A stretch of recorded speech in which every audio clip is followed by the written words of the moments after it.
Hello, everyone, and good evening. Thank you for joining us for session one of the Pitman Sculpture, a an Apocalypse Keys mini series over on Speculate, where we are joined by two very special guests from a very special sibling podcast to Speculate, I'd say, who will introduce themselves very shortly. But a reminder to you all that you can support Speculate and the cool things that Speculate does over at speculateSF.com and find out more about all of the wonderful games that we have played and all of the wonderful people that we have played those games with. But without further ado, I would like to ask all of these lovely people to please introduce themselves and tell all of these lovely people who you are and what you do. Starting with Mike. Hello, everyone. I am Mike. I publish as Michael R. Underwood. I write action adventure stuff in science fiction, fantasy, and many of the subgenres therein. I am probably best known for my Re-Reyes Geekomancy series, which asks the question, what if fandom was a magic power?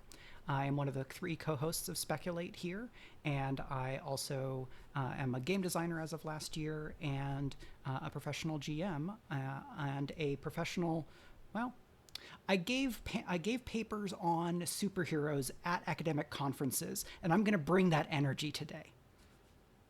They, he pronouns for me. Nice. Next, Jeoi. Hello, it is I, Jeoi Gawain, they, he pronouns for me. I am a game and fiction writer and am completely made out of meat. Returning to play another character who is also made out of meat, mostly. Very reassuring. Thank you for that. Next, Aaron. Hi, yes, hello. My name is Aaron. I am the managing director, co-founder, and forever GM at Queen's Court Games. So on that note, this is one of the very first games that I've gotten to play in many, many moons. So thank you to Speculate for that. And yeah, I will be playing a creature made of meat also. I am also very reassured by that. And last but not least, Aubrey.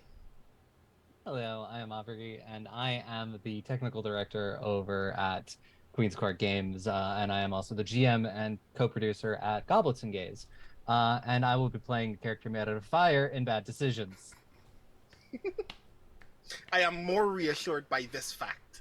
So yes, I just want to thank Aaron and Aubrey for joining us. We have gotten a lot of love from Queen's Court Games over the past few streams of several of our works. So I'm very excited for us to be able to work together and for us to tell this really tragic story together. Maybe it won't be tragic, but we'll see how it turns out. I have faith in you all. As for me, I am Brandon O'Brien. I will be the keeper for this session, for this series, rather. I keep the doors so you don't have to. I am one of the co-hosts of Speculate alongside Mike and our good friend Gregory Wilson. I am also a writer, poet, and game designer from Trinidad and Tobago, and I'm very excited for us to get into some shenanigans. So let's get into some shenanigans, shall we? Our session begins with two things that happen in the middle of the night while none of you notice. One is that two men meet in a diner with a briefcase that seems to be vibrating, but no one seems to notice. They sit down, they have a slice of pie each, and they speak to each other very nervously about the fact that they don't know why they have this, or rather why they decided to get their hands on this. But now that they've already bit the bullet, they're hoping that they can be able to at least fetch a nice price for whatever is in this briefcase. One of them then, very idly, gets up, goes to the bathroom, like normal people do, is quite messily incapable of not making a terrible scene in the bathroom, but at least washes his hands on the way back out. And then comes back out to witness everyone in the diner, except for the man that he came in with, all standing stock still with their mouths agape, as if they are in shock by something that no one can make out, well off into the distance from wherever they are. He walks past a couple who seem to be sharing a slice of cheesecake before this happened, and hears them muttering something, but can't really make out what. And when he gets back to his friend, said friend is like, I don't know what happened. I didn't even open the briefcase. I think we should get out of here before it gets worse. And the camera just briefly focuses on the table as they're both standing away from it, as the briefcase seems to be vibrating a great deal more viciously than it was before. Just before one of them grabs it by the handle, takes it off the table, and there is a sharp cut to black. We then fade in on a poorly lit, very small room in a very small building, where a single fax machine that is not only off, not plugged into a phone line and not plugged into a power outlet, turns on and prints one sheet of paper very, very slowly. That sheet of paper falls out of the fax machine and starts drifting slowly to the floor, and then a draft of wind that comes from no open window or door slides that sheet of paper all the way up to a desk further up in that room, where it rests perfectly in the center of the table and then lights itself on fire. At that precise moment, when it lights itself on fire, you all receive a text message at maybe 2 a.m. in the morning from wherever your private lodgings are. And we will start then with Ciarra. Ciarra, where are you? I am in like one of the division appointed, like essentially it's a little better than a dorm room. Very, very small with very few amenities. By small, do we mean um like a, a just about a studio apartment, or do we mean worse than that? It's worse than that. It's probably about like maybe 3/4 of a studio apartment. Fine. That sounds par for the course for division, sadly. Um are you sleeping when you get this text? Yeah, I think I am. It being like 2 or 3 in the morning and trying to sleep, even if I maybe am not. It's that room is always a little too warm, and there's something I can do about it. So it's kind of like that feeling when a room is too warm and you're like, Yeah. Um this text message has, you know that feeling you have when you think you've been having a very good, restful night of sleep, and Mhm. then something wakes you totally up out of bed? Yeah, That's what this text message does. wonderful. It just says, get to the post office.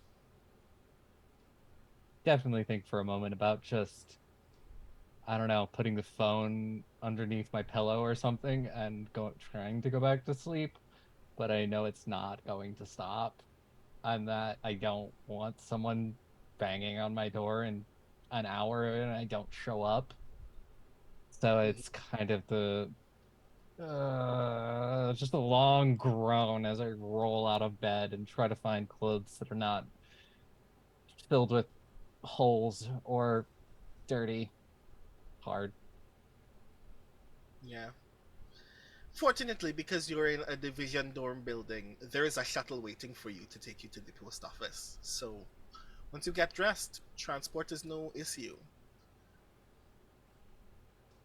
That's good at We least. mhm. We move then to John. Where is John at 2 a.m. in the morning? John maintains the most unassuming quarters that he can. So in this case, it's a basement apartment, the kind where when it rains, you have to stop something up against the door, or else your doormat's going to get wet. The inside is almost completely devoid of furniture. And I don't want to give the impression that this is a multiple room apartment. It is more like a storage space that has been illegally converted into an apartment building by an unscrupulous landlord. And at the time of the text message, they are sitting in the center of the room with a yellow legal pad and a pen. The floor is a bare, like industrial carpet, the kind you'd find in an office building, so like tightly woven, uncomfortable. And on every single flat surface of the wall is a portrait, either cut from a magazine or taken from somewhere, printed off the internet. So it's just faces everywhere. And when the cell phone goes off, the ringtone "Sweet Emotion" by Aerosmith, he is in the middle of taking notes on these faces. It's startling, but she does not like leap up from the floor or anything. There's a brush of irritation over their face. Setting down the legal pad, and then with that weight of exhaustion that comes when anyone gets a call from their boss after work hours, reaches to open the phone and scroll to the text message. It says, get to the post office.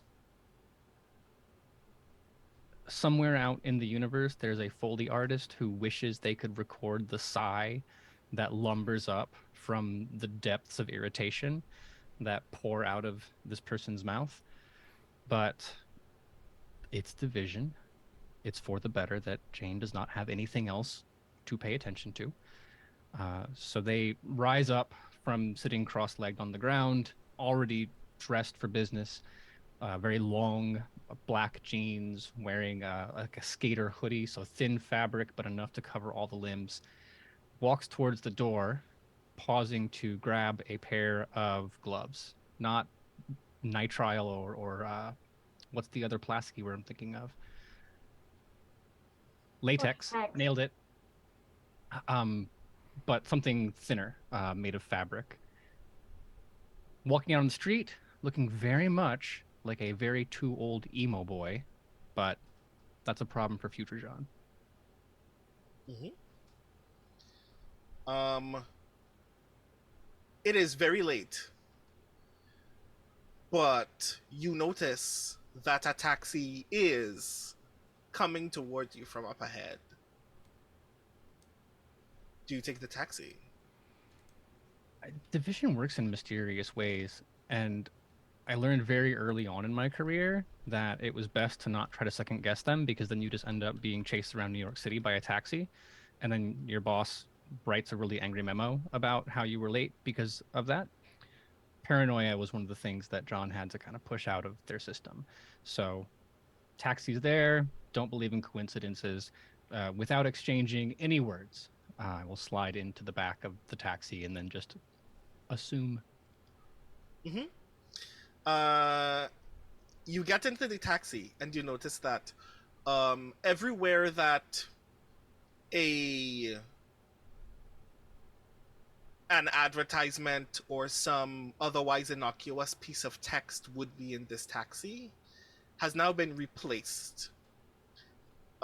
There was once a card that had like the number for the taxi service that this taxi works for, but instead it just has a string of random numbers, even where words would be, are just random numbers. There was supposed to be a small slip of paper over the screen that separates the back seat from the front seats that would tell you what your fare would be, but instead it says, "Be quiet, psychic driving." Um, and there is a phone book, but all of the numbers in the phone book are like weird. Like they don't have any names and they don't follow the order of a traditional a local area phone number. You get the vague idea that this may be Soviet number code or something like that. And that the driver says nothing, there is no music, you just take this taxi to its destination.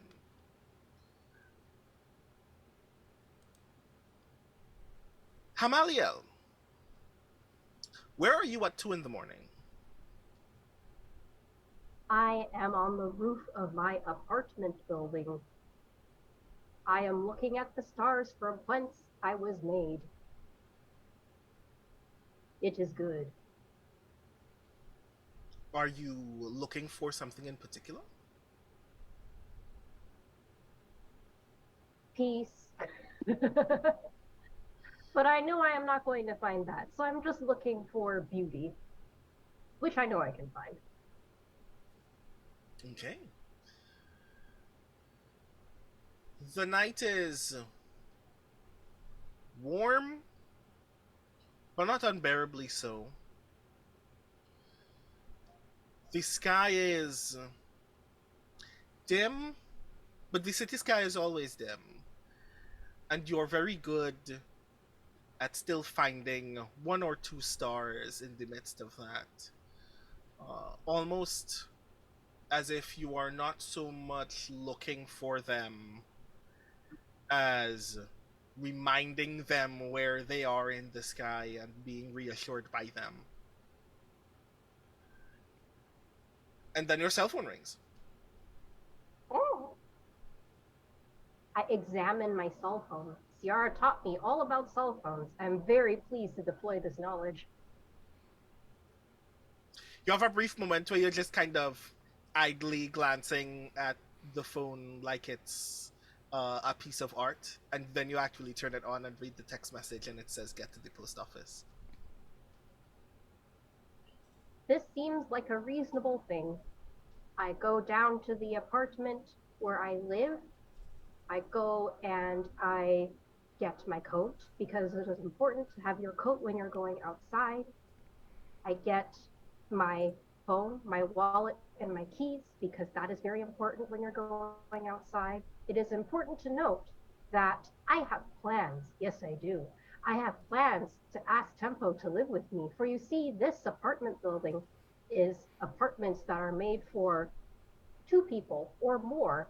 So I have been living in an apartment that's actually for 2 people. My roommate died suddenly, and I need a new roommate. So I was thinking of having Tempo move in with me. This is important, and I want to flag it to you so that you can bring it up later if it becomes, necessary to tie up. But anyway, I remind myself of these plans, and I go to the post office. Okay, how do you get there? By walking, of course. Okay. Hamaliel walks 12 miles. It takes 45 minutes. It's just walking. It somehow looks just like everybody else walks. And the stride is not particularly long or quick, but it doesn't take you very long to get to the post office. I would just like for the audience to know that Ciarra and Jane got transport to the post office, whereas Hamaliel had to walk. Yes, there is workplace harassment at Division. Oh yeah, definitely. I would like to believe it's more that they trust you to get there yourself. They know if they don't send a car for us, something bad is going to happen or we won't show up. Or the act of you attempting Yeah, to pretty show much off would be exactly. tragic. Yeah.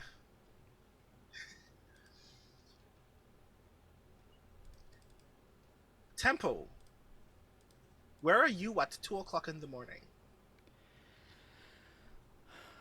So we cut to a close shot on a gray purple face with eyes like bright galaxies and two large hands with too many joints held out, straining. As I am holding an entire building's fire still with time distortion. So there is no sound of flame, there is no motion of fire. I am holding it still so that the fire does not grow or move or hurt while the fire department rescues the last people from this 4-story building. I love this so much. Oh my god. We've met the overachiever of the squad, by the way. Mm-hmm. I feel really called out about my intro now.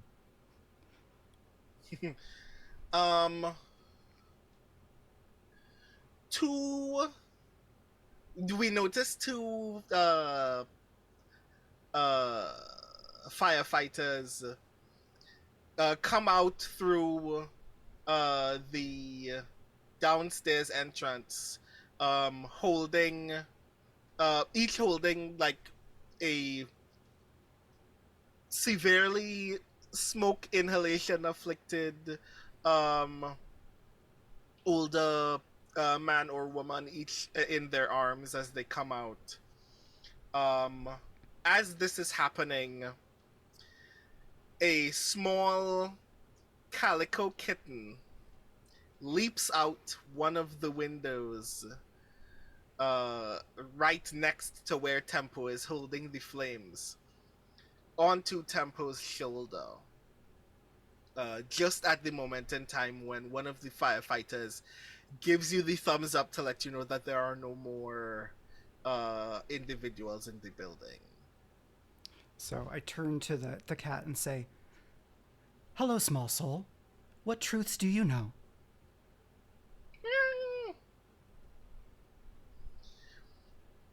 Dozens of people on the other side of this block where this fire is happening have not stopped cheering for 12 minutes. Just the act of you being present has somehow reassured them this is going to go fine. And the fact that there are no seriously injured individuals in the building only reassures them further.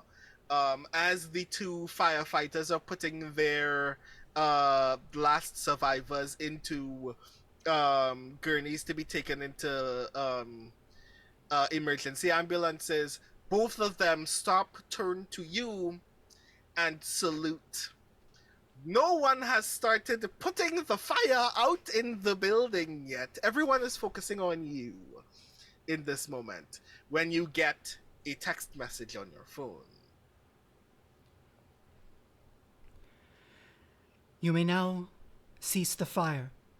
Ask yourself when you return home tonight, what would you do if I was not here? Know that the answer is not that you would have burned.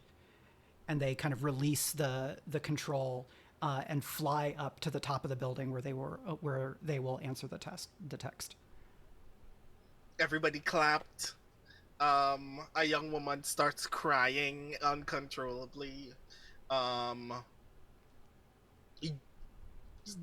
Everyone is still utterly in awe of that moment as you fly away to answer the text. The text says, Dear Tempo, you are needed urgently at the post office for another division assignment. Signed, management. Okay. So, Brandon, I have a start of session move. Should we do that now? Oh ho! What move is this? So this is a move called A Flickering Hope. At the start of each session, describe a memory you have of your people. Choose to speak with love, sorrow, or both. Say what you hope for. Spend darkness tokens and roll. Oh ho! So I'll keep this one short so that we don't extend the beginning too much. I remember the day that the expeditionary force took off from our world, Relayum, which is also the name of our people. The Relayum with me looked to me because even though I was on the wrong side of the argument, I am still a leader. And the expectation that they look at me with feels like a chain around my neck. And I worry that I will be the chain for these people that I'm assigned to. And what I hope for is that I can be to these beings of Earth and places like Earth what my people wanted me to be, and I could not.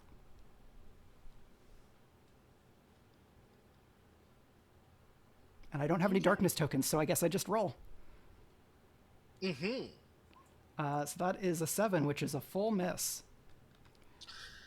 So on a 7, your hold on the memory falters. The keeper tells you what price you will have to pay to save your memories from the Harbinger's grasp. Oh God. This is particularly interesting.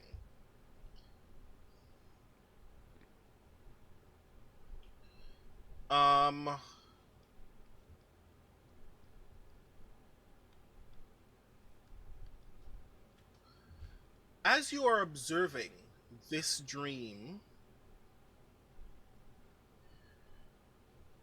you notice two things that you know can't possibly be true of this dream.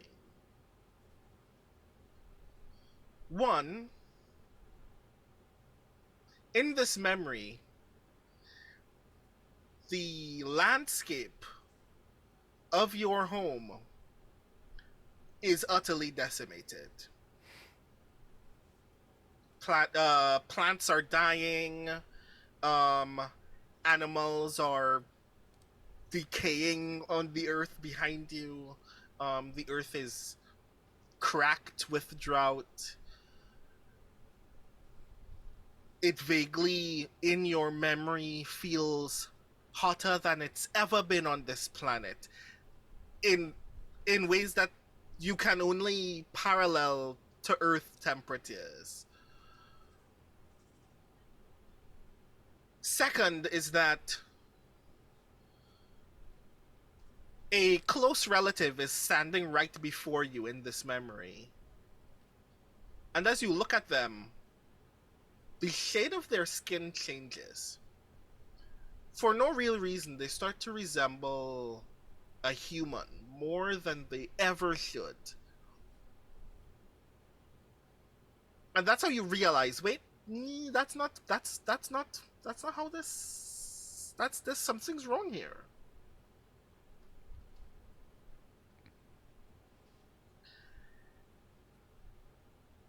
And just off in the distance of this memory, the thing that makes the least sense of all, ultimately, is that you see two men in black suits, two humans in black suits, walking past this rotten earth, past you and the crowd of other people who are present in this memory. And one of them is holding a suitcase, and they're walking along this barren wasteland as if none of this is noteworthy whatsoever.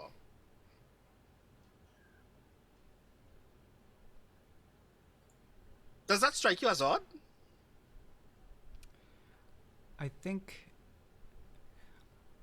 when I think about it and the parts don't make sense, I like the way that they process it is that since they lost their people, sometimes the time distortion abilities mean that they process linear time out of order. And so the expectation is, oh, this is just a thing I don't remember. I remembered from the future, and I shouldn't yet.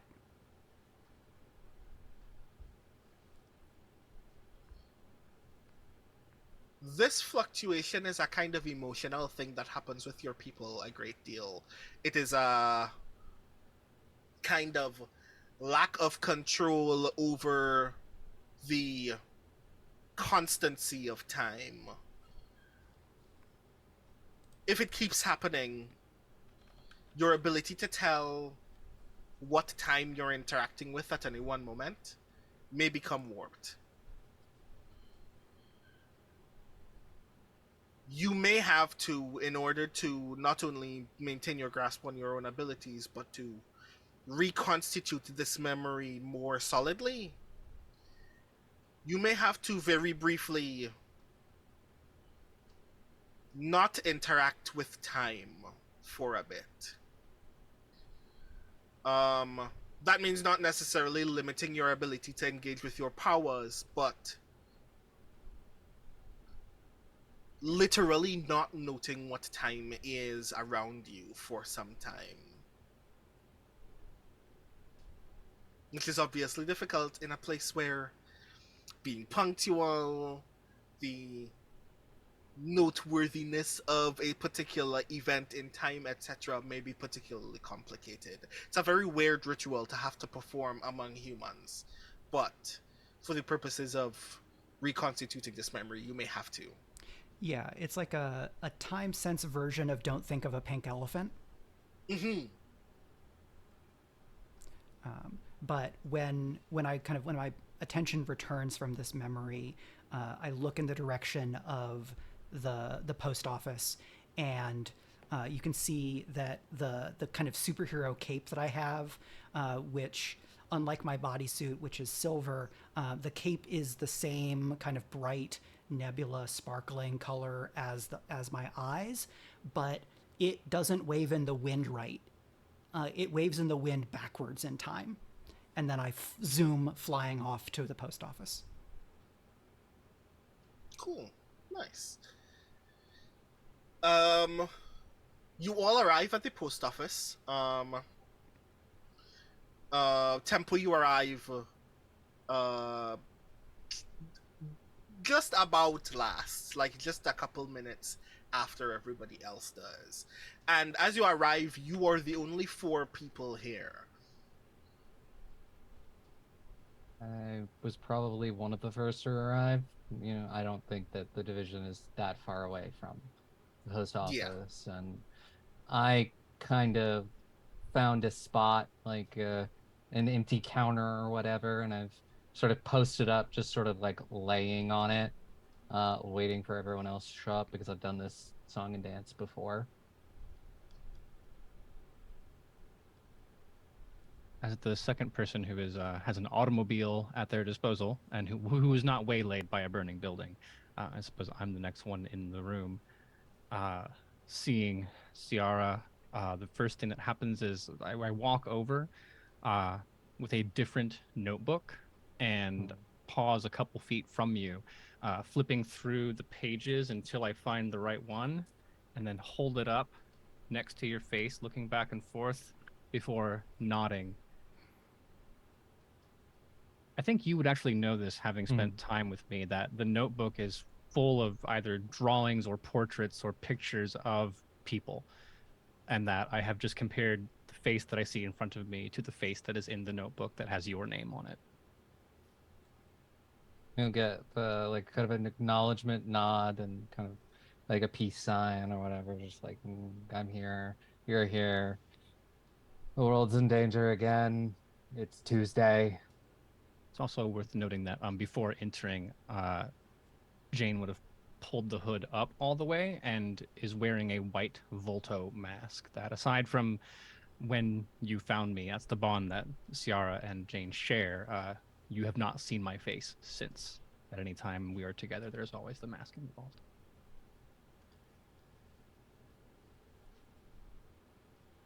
As the third person to arrive for a given quantity and definition of person, You hear the tap, tap, tap, tap, tap, tap, tap of someone in cloth shoes first walking, and then sprinting after a brief pause. And then you hear someone go, Ciarra, Jane! And there's a blurry leap, and Ciarra is crushed in a hug from a 5 foot tall person who looks at first like a 12-year-old child, but is actually a young adult. That's fair. Because they're just very small.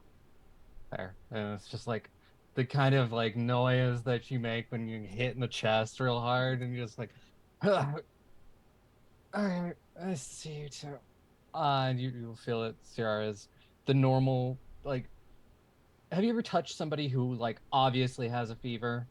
It's like Ciarra's always running about that hot. And never seems to be any cooler than that. Ciarra, it is 2:45 in the morning, and you are warm. I am so pleased to have hugged you on this day and at this time. Hello, John, and also Jane. And then Hamaliel stands there very proudly and T-poses and waits for you to hold up the notebook to identify them. Absolutely. And I think Hamaliel is actually one of the first ones in the notebook, so it doesn't take long to find that page. There's like table of contents, mom, dad, and nods. I would add that for most actions, and I'm sorry that I didn't describe this, John keeps their hands in the pockets of their hoodie and is using their telekinetic powers to manipulate a second set of gloves.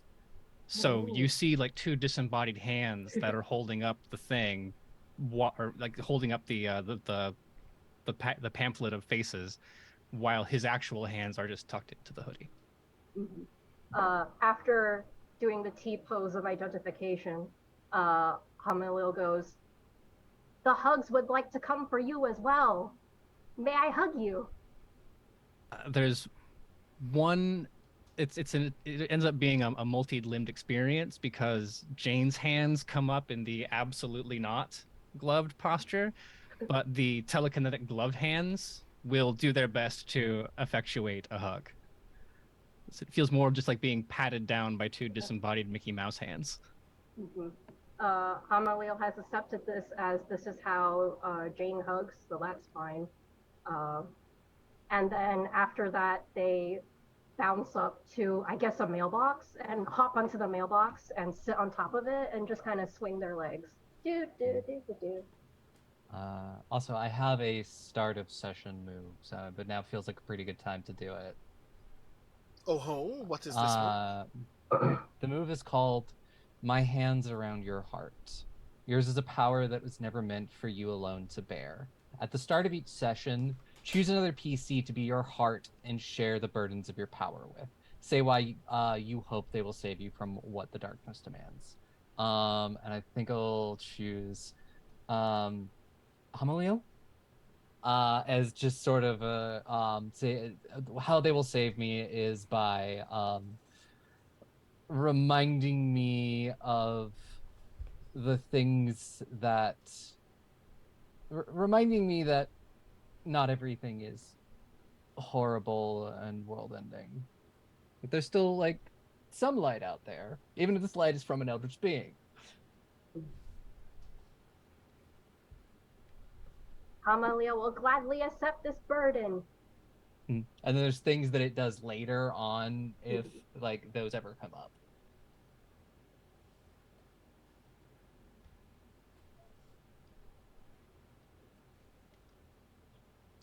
Tempo, you finally arrive. So I kind of float down from flying and alight upon the sidewalk at the front and nod in turn to each of the three with great like deliberate particularity, as if this is a ritual. Have we met you before? Is this the first time we're meeting?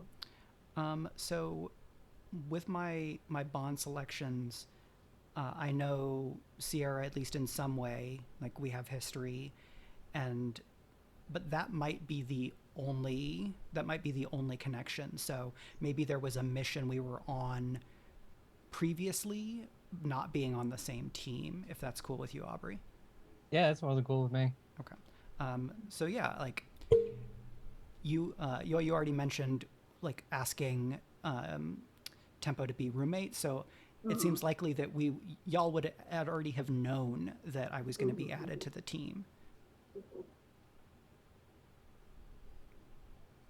Also, I like to think I asked you to be roommates because I asked Ciarra and John to be roommates because my roommate died suddenly, and Ciarra refused because my building is very flammable. John refused because absolutely not hands. So obviously, you're going to be asked to live with me now. Well, it's not even the fact that your building is very flammable. It's division probably won't let me. That's why Ciarra has to stay in the dorms. They had to build a specifically fireproof place to keep her. The room is very fireproof. Yeah. I sleep under a fireman's blanket. You don't see a reaction because there's a mask there, but there's a sudden peak of attention as Tempo enters the room because we were told you would be showing up, but Jane just assumed it was a terrible joke or a mistake and could not comprehend why that would be the case. We've established that this crew, the three of us, are not the A team, and the idea that they would, in John's mind, waste someone like Tempo on this subdivision of division just doesn't process. So when you enter, the very first thing that happens is the disembodied hands grab the phone and then Google Tempo's name to find an appropriate picture so that he can hold it up. And then it's just like a beat and son of a bitch.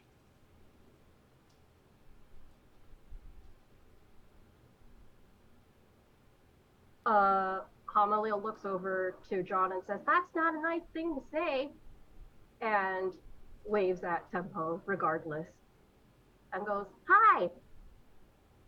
Ciarra sits up slightly, kind of do a thing where you sit like back on your arms, like looking over and just being like, "Yeah, that's your echo, John. That son of a bitch." Yeah. I didn't think they were serious about it. I didn't either. Do you think this is like corporate counseling? Did we is this like this isn't like an emergency, this is a meeting. This is like a division intervention. Is that a thing? Yeah, probably. I mean, they've What done it are to you me whispering before. about? I don't think it's Usually even a it's- whisper. I think it's actually like Yeah. loud enough that everyone in the room can hear, Oh. but John has no boundaries, Yeah, right? it's more of just like my interventions are stop burning things. And at some point, I'll realize we're having this conversation, especially when Hamaliel calls it to attention, and then John will direct one of the gloves to perform a handshake. Tempo's hands are both too big and have too many joints, and so the handshake is much more from above. But they have learned how to approximate a human handshake. I have a visual of like you're reaching down like to like a pet's paw kind of thing. Cute. As Hamaliel you- is master taking pic photos. As you both shake each other's hand, suddenly you all feel the room become unbearably warm. Ciarra. Where wasn't me? Swear this time. It wasn't you. You all hear the sound of the footsteps of very expensive shoes walk from behind you in the room and pass through where you all are standing or sitting to get towards the head of the room. And the person standing before you is a 6 foot heavy set man with flames coming out of every orifice of his head. This man is a man that you all know as Aya. Aya is your handler. Aya doesn't like any of you except Tempo, and also doesn't like being called to work in the middle of the morning, or late at night, or at lunchtime. Yeah. I make rude gestures behind their back. I don't know. Or they do. They don't acknowledge me. You know that they know, and they say nothing about it. And when he turns to face you, he's like,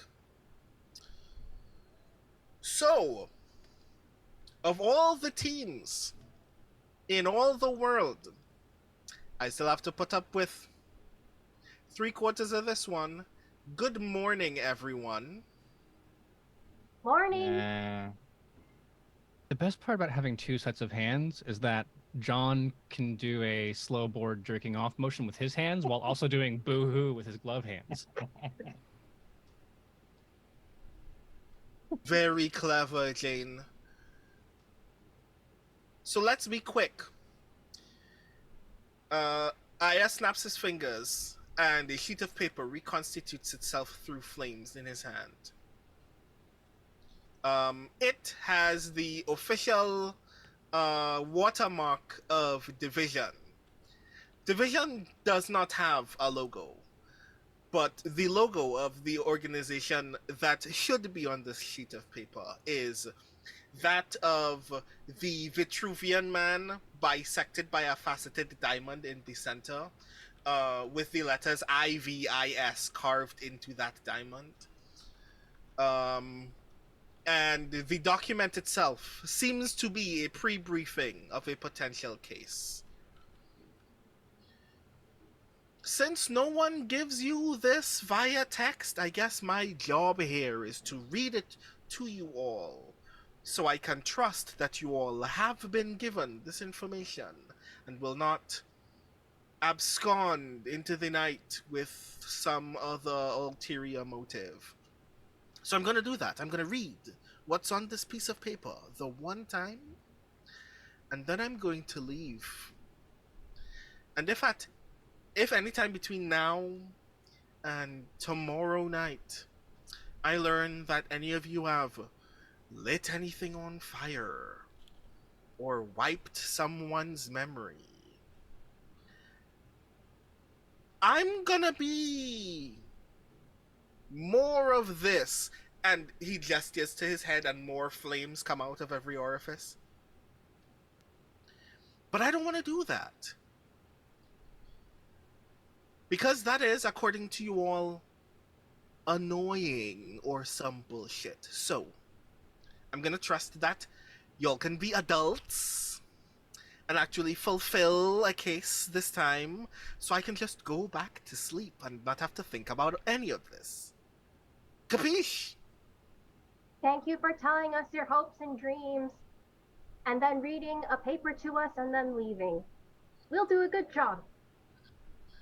What they said. A good job, they said. Okay. The document reads: Crimson level artifact RVX2307, otherwise known as the sculpture The Veiled Gentleman by August Pitman, has emerged on the black market after being presumed missing or damaged for more than 2 decades.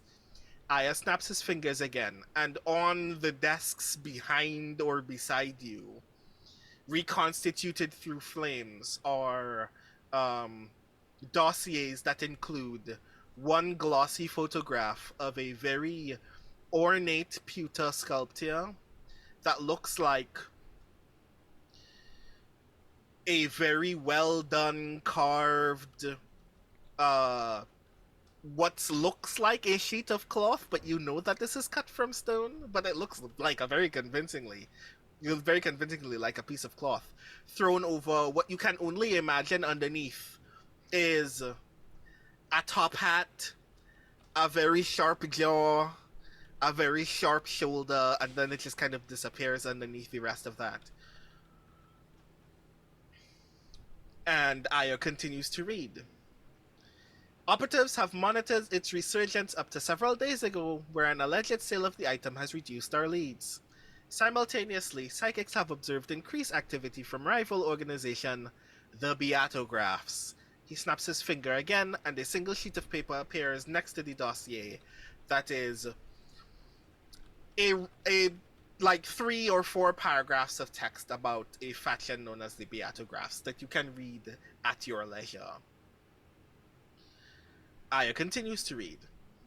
This is no coincidence, as the Harbinger class creature, also identified as the Veiled Gentleman, is a prime worship candidate for their members. Reclaim RVX-2307 and identify its corresponding door of power before they intercept either. If possible, minimize as much external exposure to the effects of RVX-2307. If purchased by an unaware third party, you are authorized to resolve their involvement however you see fit. He snaps his fingers and that sheet of paper disappears in a puff of smoke. Does everyone understand what I have just told them? Like mud, but yes. Affirmative. Mm-hmm. Tempo, Ire. I can trust you to make sure that the 3 of them don't make a mess like the last time. Life Hey, is we dealt with it.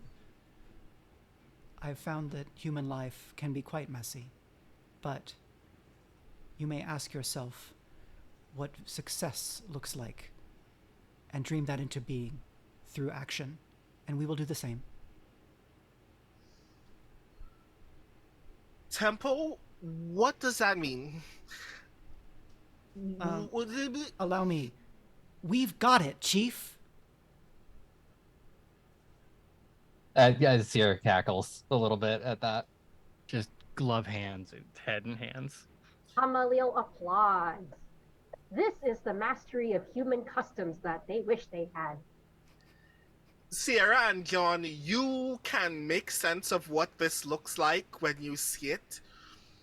Aya has the gaze of someone similar to the gaze of someone who has just seen a 10-car pileup on the side of the road and is like awestruck at how grotesque and tragic it looks. That's the look of shock and confusion that is on Aya's face right now.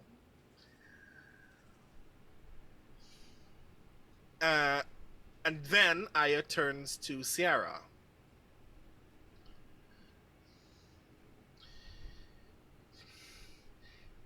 In the event of any complications, you are second in command. Do not let that go to your head. If Tempo is still around, you report to Tempo. Don't start any fires. Do my best. Best, they said. Okay, I'm going back to sleep. Later, they turn the corner to walk through a side door in this room, but they don't actually open it or walk through it. They just turn into a puff of smoke and disappear against it. The dossier tells you what is your immediate next any immediate location, places of interest, any information about the Beatographs that you would like to know, as far as is available to the organization, and the only thing that they have about the Veiled Gentleman is a photo of the sculpture itself and some historical notes about August Pitman.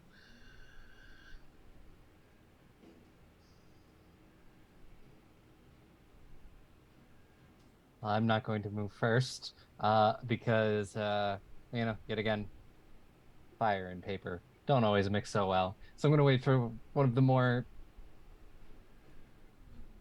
less rash people to take in the information and regurgitate it in a way that makes sense to me. I think Jane is picking up the dossier bits with their hands while also wafting the smoke away with the glove hands, but just reading to themselves and honestly with an air of morbid curiosity as opposed to rapt professional attention.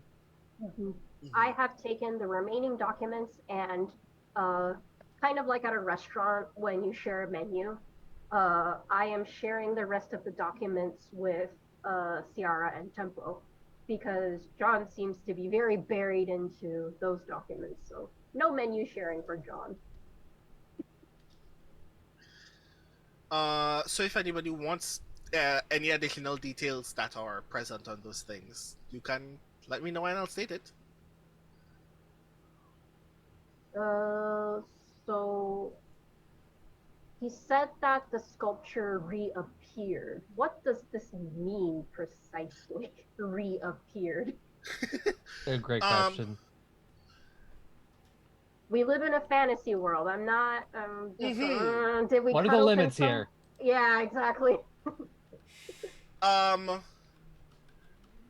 as you are looking for proof of whether the sculpture physically was no longer on this plane of existence, the write-up about the veiled gentleman that accompanies the photo just says that for a period in the mid 90s, it disappeared from a private gallery and hadn't been cited for several decades, even though it was not the site of a robbery. So nobody knows how it left. Everyone assumed that it was a very successful, like, in the dark of night robbery, but there is no obvious corroboration that there was any forced entry in that space. So it just kind of disappeared for a while. And then um, someone claimed to have it on the black market, and it moved around for a bit. I have two questions. One, the sculptor's name again was August Pitman. August Pitman. Is that a name that is attached to anything of particular note?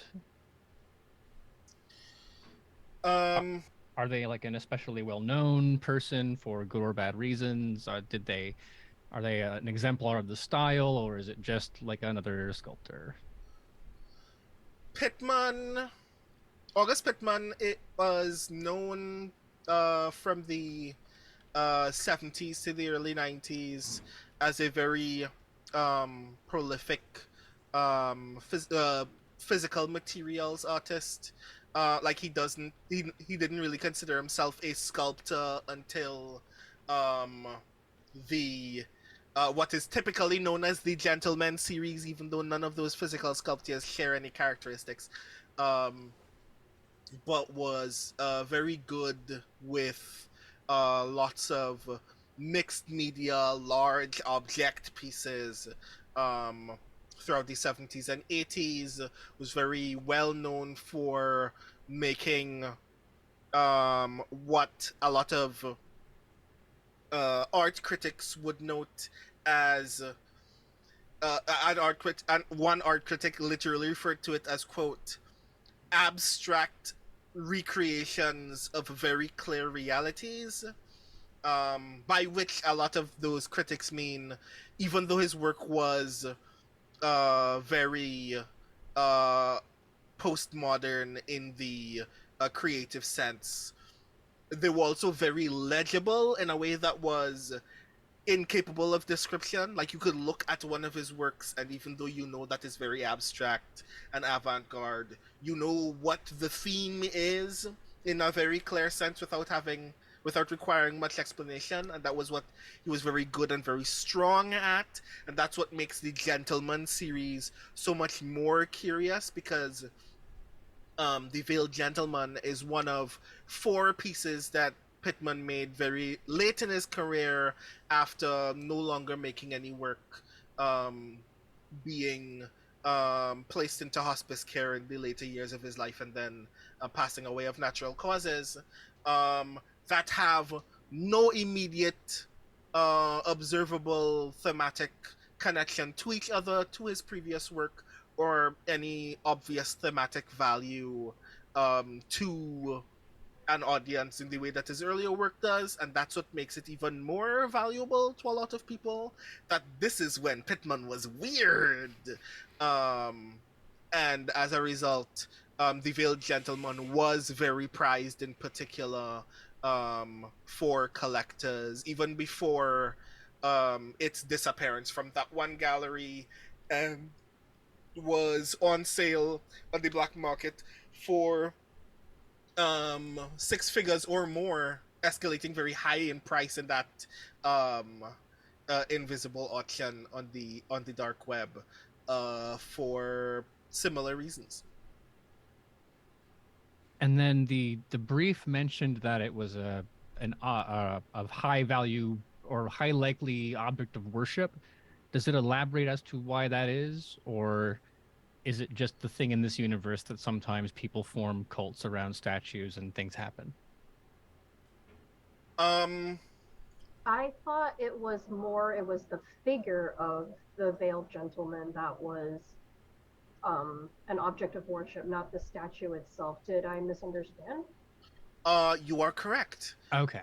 There just so happens to be a harbinger class creature that is also literally called the Veiled Gentleman, and also bears a great deal of physical characteristics that are similar to the sculpture, as far as people have observed, because very few people have observed it and lived, but those are the notes that Division keeps in their records. Um, that Harbinger is Division is unclear as to its drives and general power set, but know that it is capable of a great deal of overwhelming, grotesque carnage. And I'd like to prevent that from taking place before anyone else notices, for the obvious reason that carnage is bad. So acting preemptively on the assumption that the two are innately linked. They can't want it solved that bad because they gave the job to us. But that's the piece I was missing. I had somehow missed out that the Veiled Gentleman is a statue of the Harbinger creature. So thank you. That's all. I will say, just as an aside, you get the vague impression that they gave it to your team in the event that if something goes poorly to a member of Division in the business of accomplishing this task, at least they got rid of you and not someone that mattered. Yeah, if they manage to solve the problem, excellent. If they don't, excellent. What are we? Some kind of Suicide Squad? Yeah. As everyone is like evaluating the dossier, when there's like a break, I say, I do not care what Ire thinks of you. I am pleased to work with each of you, and I would ask you to believe in yourselves as I believe in you. But will you live with me? I think it's a character as well. It's just Ciarra just like, do not expect that. It's like, oh, you usually gotta know someone for like more than 10 minutes before you ask them to live with you. But I have known Tempo for more than 10 minutes. Oh, And fair. Tempo distorts time. So Tempo's known me for more than 10 minutes as well. Extra. I stand corrected, apparently. Hamaliel, you must know that if I were to be your roommate, it would draw a great deal of attention to you in a way that may hamper your ability to move freely among the people of this world.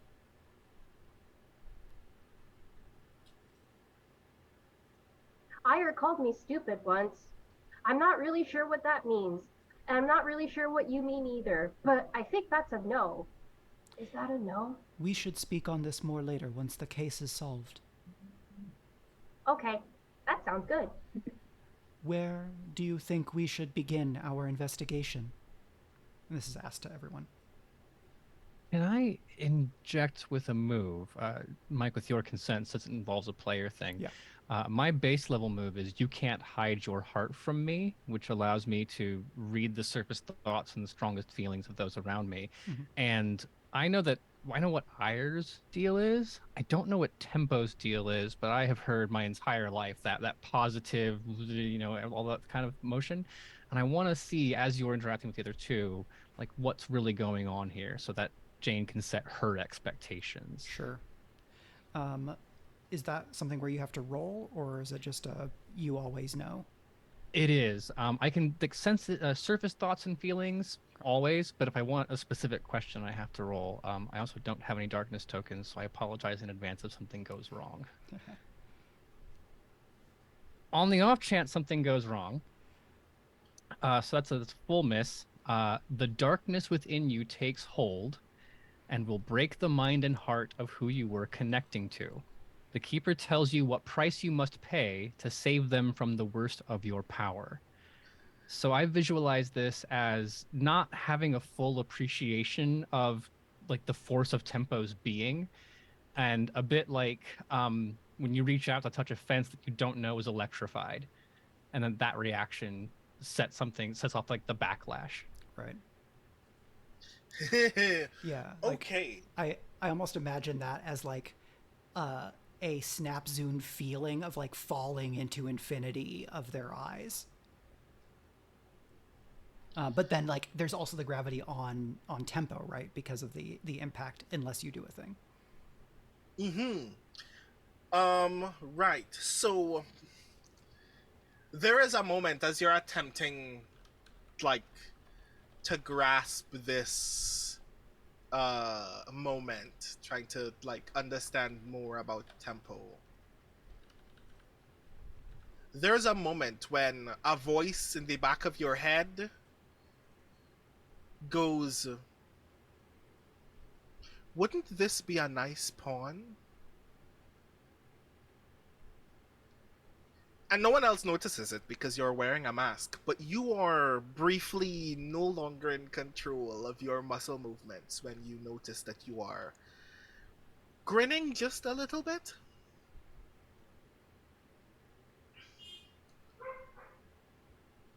I want to say that this voice is I am familiar with it. It doesn't come from like inside the head. It booms from every direction.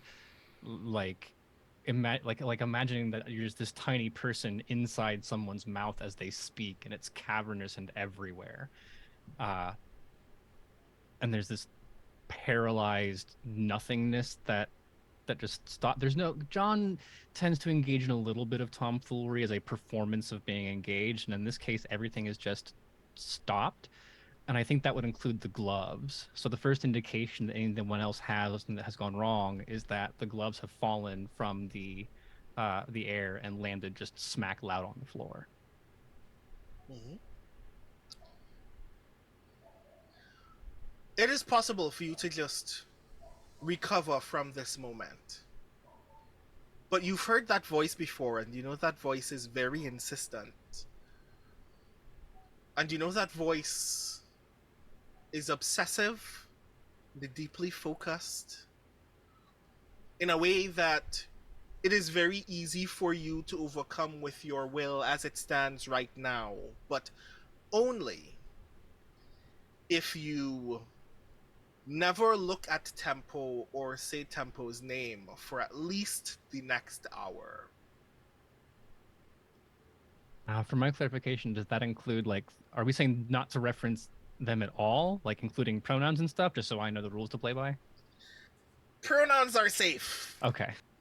Um, it turns out that that doesn't trip the alarm of that voice of the darkness in your brain, but anything else would be kind of a risk and would probably be inviting some misfortune on both of your parts. And then does Tempo, do you recognize that something has happened? Like that you've been, I don't want to use the word probe, but that's the only one I've Right. got right now. Yeah, like I think because the failure state of this is like getting turned into a pawn, right? Like if Jane isn't able to kind of control themselves in this moment, and so I think there's a like there's the equivalent of hairs rising on the back of your neck, but It's more a feeling of being shut in and of possibility constricting slowly, but then like there's like maybe some kind of window back into John. And so like John would get the sense that Tempo is lonely but hopeful in this moment. And that hope is bolstered by seeing Jane making an effort to not be boxing them in. Awesome. It's a cool little scene. Thank you. As you both recover from that moment, you see someone knock on the glass window of the entrance of the post office. Who is it? Um, it is a limo driver.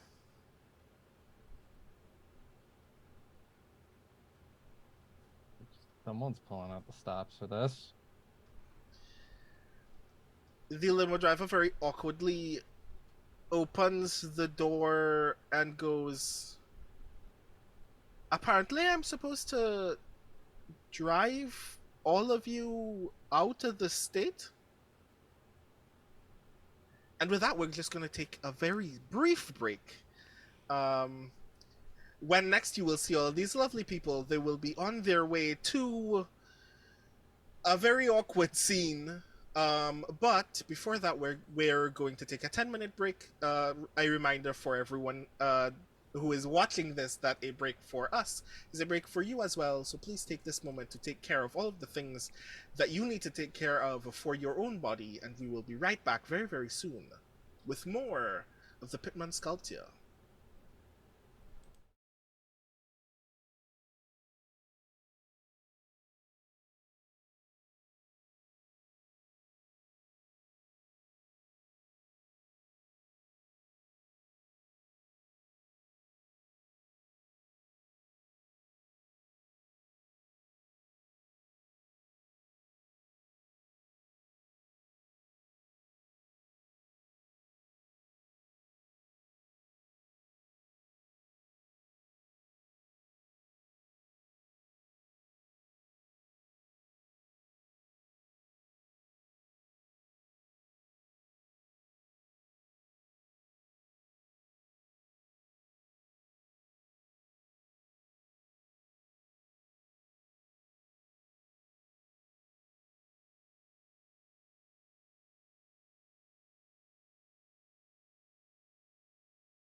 Hello, everyone, and welcome back to session 1 of the Pitman Sculpture, an Apocalypse Keys mini-series here on Speculate, where we are joined by two guests from Queen's Court Games.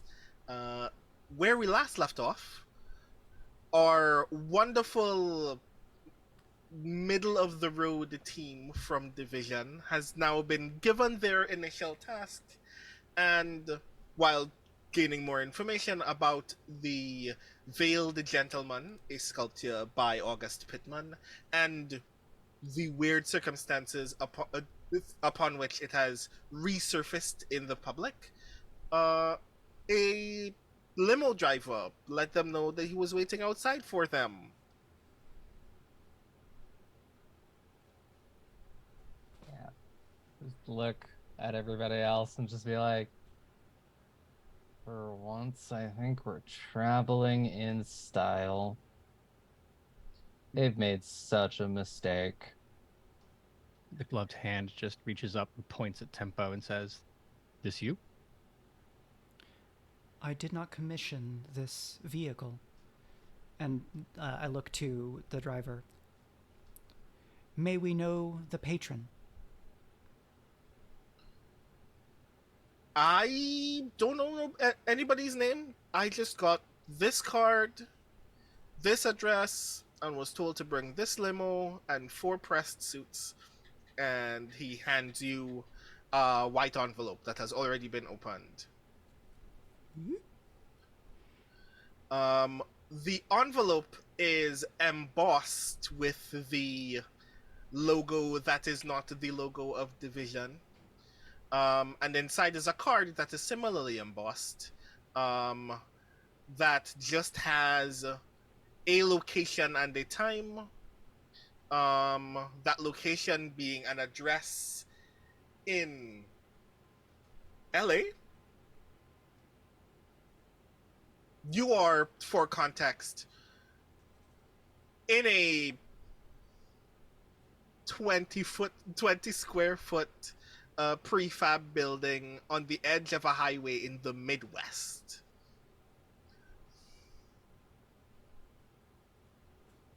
Interesting. I mean, the limo's already paid for, Yeah, and it's LA. Better than whatever this place is, gestures at the building that you're in. I have never been to Allah. I shall go. It's very bright. Did we? Also, I'm under orders to ensure that you change into the suits that are in the limo, or you can't get in. Curious. He actually goes back to the limo, takes a hanger back out, brings it to you. It is a well-pressed black suit.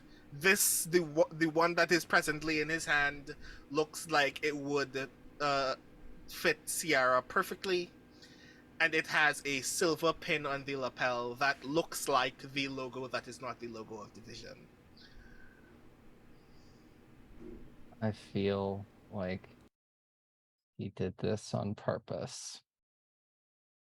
Oh yeah, you highly suspect so.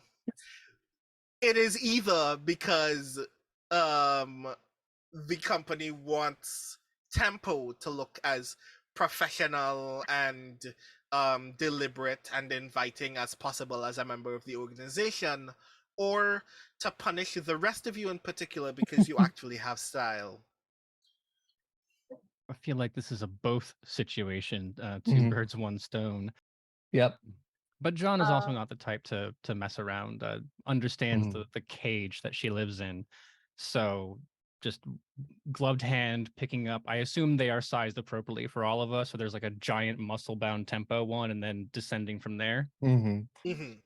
So then obviously grabbing the one that belongs to them, stepping around the limo so the bottom half is not visible, and then just begins changing. But gloved hands covering their eyes while the others go about the business of dressing and undressing. Ciarra doesn't have any shame at all to change into this thing. Hamaliel is a cosmic entity compacted into a corpse that is definitely not theirs. So, yeah. Also, just changing happily in the street. NBD. This limo driver looks at all of you very I awkwardly. mean, it was I'm not changing in the street. I'm in the building, but I'm not like. Oh no! To be clear, John didn't give a shit. John's just going about it like also not changing out the undergarments, but Yeah. Tempo steps behind a light pole and has changed. Hey, you're the guy. What does the thingy with the thingy with the thingy? I am known That's as you, Tempo. right? Yeah, Tempo. That's rad as fuck. You're rad as fuck. You know that? I'm driving. You don't need me. You can fly. Well, I guess they can't fly. I guess that's No. why I'm here. I do not I'm drive driving. well. I am grateful for your assistance. I'm grateful to have you in my limo.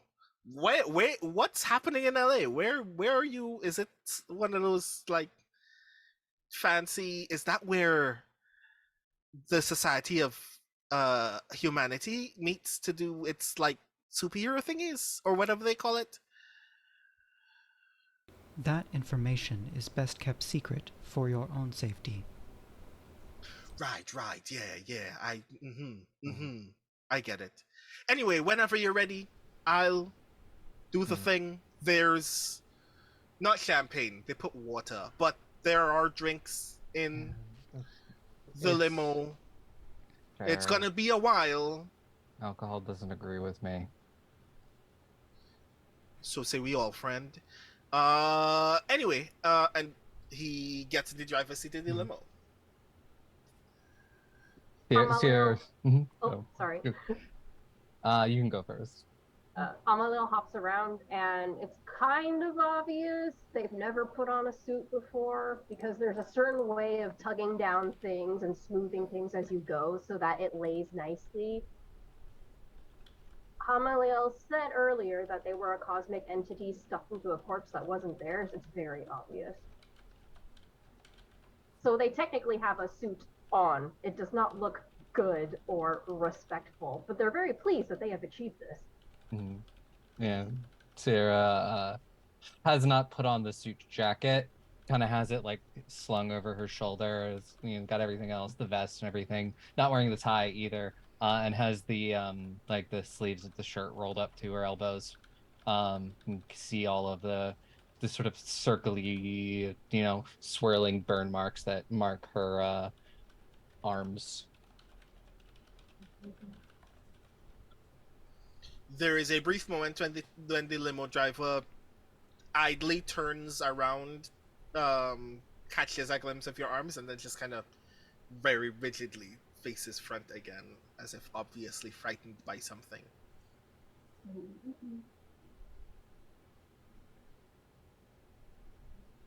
Is everyone in? Yep. And as the screen is still open, he goes, "Okay, cool. Let's. All right." And I was supposed to do another thing.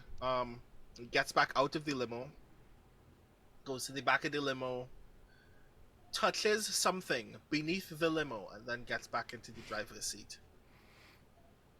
Okay. This weird night is about to stop being weird, and he starts the limo and drives. Everyone notices almost immediately that even though the limo says that it's going 65, outside seems to be moving remarkably faster than it should be. The driver very briefly goes, "I guess it didn't stop being weird yet. What the fuck was that button?" We are And goes- experiencing extreme velocity.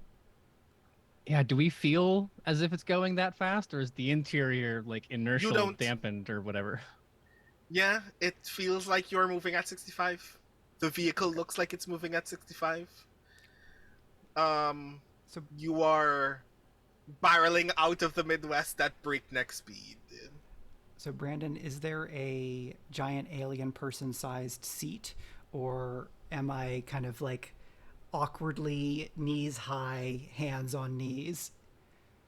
No, yeah, you're kind of squeezed in the thing. It is also very obvious that your weight is very awkwardly, like, not not terribly, but very visibly like expressing a great deal of weight on one side of this limo.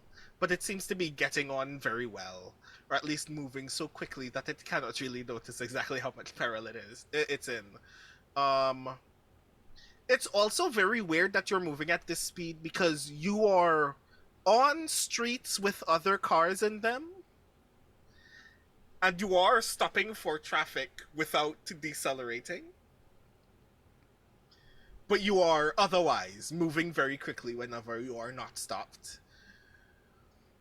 It takes you maybe 4 hours to get into what is obviously California, and only a few minutes again to get to a diner on a side of the road in Los Angeles where there is obviously a small crowd of people gathered in the just before dawn of this space. And there are lots of police officers as well who have cordoned off the entire diner, including the driveway. I will add that for the duration of the journey, Jane has framed Tempo's face with the glove hands and has been drawing a portrait or sketching a portrait in the notebook and not taking any questions, not acknowledging it at all, just proceeding as if this is not invasive or weird until the portrait is finished. Ciarra attempts a nap. Just to clarify, I want to hear what Hamaliel is doing first. Hamaliel is attempting to look less like a rumpled mess in their suit. They ask one of the other members to help them with this weird thing that they have to tie around their neck. It's a bow tie. And they're also trying to figure out how to, as per usual, adjust the talisman paper that's kind of stuck to the top of their head. Because that's just a permanent fixture of their being. I don't think Tempo's hands are cut out for tying a necktie. Does Ciarra know how, or does John have to? Ciarra does not know how. So I think because Tempo is a celebrity, Tempo has probably had to go to a lot of formal events. And so I think maybe we get the weird but perhaps heartwarming moment of Tempo trying to very delicately help Hamaliel tie a bow tie, and then adjusts the paper and says, "This accessory may be asymmetric as a accent to complement your symmetrical form. Do not worry if it is off to the side." Hamaliel beams up at Tempo and says, "You are a nice person. We don't have to live together." We may discuss this later. While this is happening, Jane, you were sketching Tempo, yes? Mm-hmm. You are torn between.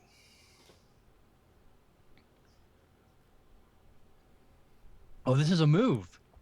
Yes. I remember how to play this game. Oh God, where is it on the character sheet? Got it. Yes. Okay, I can do this.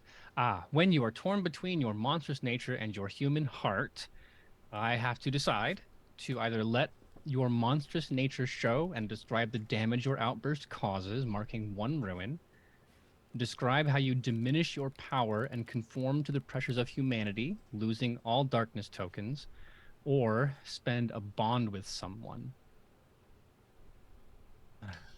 While you are drawing Tempo, you notice very idly, it just kind of happens and you know that it's happening, but it doesn't really draw your attention immediately, but you are aware that it is happening. You are smiling almost viciously at this drawing. It doesn't dawn on you that you've kind of slipped back into this dangerous territory from earlier in that evening, until you notice that you're adding puppet strings to the shoulders and elbows and finger joints of this drawing of Tempo. You're And beginning to think you probably shouldn't have drawn this. I think it's also that when you start drawing, I assume I'm not an artist, but there's the framing of the features first, but there's a moment where it condenses down into details, but then the lines have gotten more blurred, so it starts to form an abstract shape. That at some point in the middle of the process, I've begun to depersonalize the image and make it look like I don't think canonically established that any of you know what it looks like when Jane does what Jane does, but if you did, that is what you see. I think in this case, because we're so close to the having failed before, that the voice is still incredibly present and that the monstrous nature is what comes through. And so Jane doesn't realize it, but I don't know how we're arranged in the limo, but Jane doesn't realize it. But at some point, they got up off of the seat, and we're just getting closer and closer and closer to Tembo, like pulled in by the gravity of the power, but also the knowledge inside that like we need to touch in order for this to work. I know we don't want to make it all the way, but I think the last step before the transformation process is complete is that we have to make honest to God eye contact. So as Jane is still scribbling down, the gloved hands come up and remove the mask. Mhm. And you can just stare into the blankness that is it's a figment of a memory. It's a blurry figure. It's a mannequin face. And the longer you stare at it, the more it starts to form into something that you remember. Which like is impossible, but Right. Yeah. So I have a pitch for damage here. Is do you accidentally somehow puppets the driver?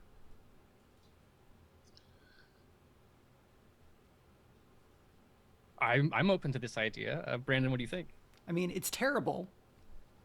I am open to this idea because it makes the actual dealing with the Dinah situation a whole lot more intense. So because this was happening while you were on the drive, we rewind just a little bit from before you actually get to the diner. You are on the highway near this diner. It is like maybe 18 feet before actually making the reasonable turn into the driveway to park. Jane, you take off your mask. Tempo, again, you are seeing what is one of those faces that you are sure is in your memory, but when you try to reach for it, it just kind of briefly eludes you every single time you try to settle on a feature. Just when it starts slowly kind of coalescing into what would otherwise be the pale human version of the face of your father, all of you feel the car jerk to the right. You hear the driver press very vigorously on the gas. You see the limo fly up the edge of the drain on the other side of the highway and fly into the parking lot of this diner. There are 4 police officers underneath where you will eventually come to a stop. They have to go tumbling out in the of the sides like a buddy cop movie, just to narrowly escape being crushed by this limo. All of you very suddenly just kind of collapse onto the vehicle. One of the doors just kind of pops out from the force. The airbag hits the driver so vigorously at the chin that he obviously just got whiplash and something is broken, but no one can tell what. He is now unconscious. All of you are in division uniforms, remember? Mhm. It's their fault. I think How that much? Oh, sorry. because I'm still looking at Tempo, the face of that you were seeing goes away.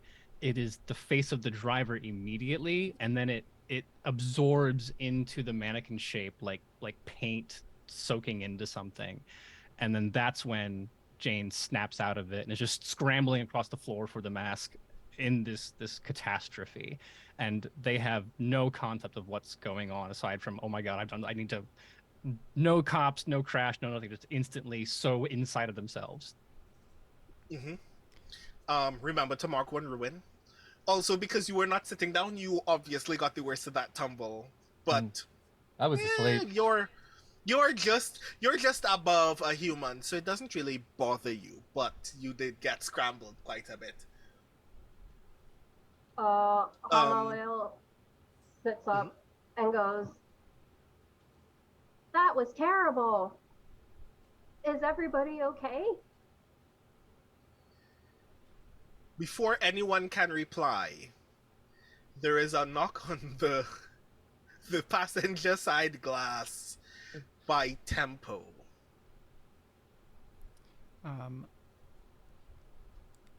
It's no. I was going to open the door, but it's funnier for Tempo to roll the. I guess, do we have a roll window or a button window? They're both funny. There's a button. Okay. There's a button. A very long finger reaches out and presses the button. The window moves very slowly, and then there is a point at which it stops moving, and the act of making it move any further obviously makes this very loud cracking noise. Hamaliel sees this, and are we tilted, or have we landed on wheels? Are we on the roof? What's our? You've landed on wheels. You've landed. Okay. Yeah, you've landed. Otherwise, fine. The tires are busted. The axle is busted, but you are. Okay. We are not leaving Critical. here in this car. Okay, so Hamaliel scoots over, reaches out, puts their hands on the window, and just shoves it down because they have colossal strength and they can do that. It shatters into very small splinters of glass in your hands. Oh no, that was vandalism. And is there someone outside that we can see now? There are two police officers standing outside. They're both looking at everyone in the car very sternly. What are the presumed genders of these police officers? According to a cosmic being who is compressed into a corpse that's not theirs. Both male, one younger than the other. The elder one says, "Any reason why y'all decided to go airborne on the highway?" Hello, Mr. Police Officers. We experienced physics. All of us are alive. Medical assistance for a driver is necessary. He wasn't drinking, was he? No. Can you render medical assistance? Yeah, we'll call somebody, but y'all can't be here. This is an active crime scene. Wait. You look familiar, fella. He's pointing at Tempo. I am known as Tempo. Hey, you're Tempo. Yes. You're the guy who does the thing with the hands and the stoppy-timey. Yes. This isn't... So the elder police officer pauses for a moment, like looks down as if he's seriously lost in thought. He turns then to his younger comrade who's like, No, it's just that ordinary crime scene. And then he turns back to you, Tempo, and he goes, "So I don't know what's the deal with this thing, but I guess since you're here, you might as well look at it because this is mighty freaky." He makes to open the limo. He makes it open the limo door on your side. The door does not budge. I help by reaching over the busted window that I have destroyed, opening the door with colossal strength, and then yanking it open and kind of like swigging out with it as I go. Mhm. What actually happens is when you pull the handle up, you pull the door up and out of its hinges, and when you push out, you're really just lifting the door and moving it. Oh, in that case, I walk in a quarter circle in order to imitate holding the door and swinging it open. And then I carefully walk around it, so I'm holding the door for my friends. Ah. So I float out, kind of still scrunched up, and then stand up to full height, nodding. Thank you, Hamaliel. Officers, we will render what assistance we can. I kind of roll out because I was sleeping and then this happened, and I probably really haven't righted myself. And it was just easier to roll out. I know that Jane is going to be the last one out because they are scrambling, not scrambling, but creeping towards the divider that separates the passenger cabin from the driver cabin. They know what's happened, but she needs to see it for herself. So you have like camera over Jane's shoulder looking through as she pushes down the divider or uses the motor button or whatever. And whatever the driver looked like beforehand, have you seen the pictures where they do like the average face of a certain nationality and they've just blended every picture of someone from Spain together? So whatever nationality the driver is, that is who they are now. They're like Thanks. Appreciate it. average height, average shape, average weight, like the modal human of their origin. Mm-hmm. Would it be okay if Hamaliel had like stuck their head back in because they're holding this door for everybody to leave, and then obviously Jane hasn't come out. So would it be okay if they stuck their head in and it's like, what are you doing? Has Hamaliel ever seen this happen before? I think it would be more interesting if no. Because we don't know how your powers work, right? Right. It's that line between what I'm trying to let the audience know and then what the characters know. Whichever you think is more interesting, then yeah, we'll go with that. Yeah, I probably haven't because new-ish, mostly hang out with Ciarra. Haven't really hung out with you that much, but I know to T-pose for the picture. That's probably an office rumor. They make fun of it, like, "Oh, you're gonna T-pose," but you took it literally because the nuance of the joke was lost upon me. In that case, so you poke your head in, still holding the door, and then said what? What are you doing? It's an immediate guilt, and I think it would be unusual because Jane's tone is normally very flat. He doesn't tend to emote. So when you hear even like that very compressed, guilty sound, it is clarion compared to their normal kind of speech. But utmost denial, like kid caught smoking at school. Oh, like nothing, mom. Just stamping it out, like rolling the window back up. Nothing's wrong. Very eagerly leaving the car. John, if you already haven't, take one darkness token.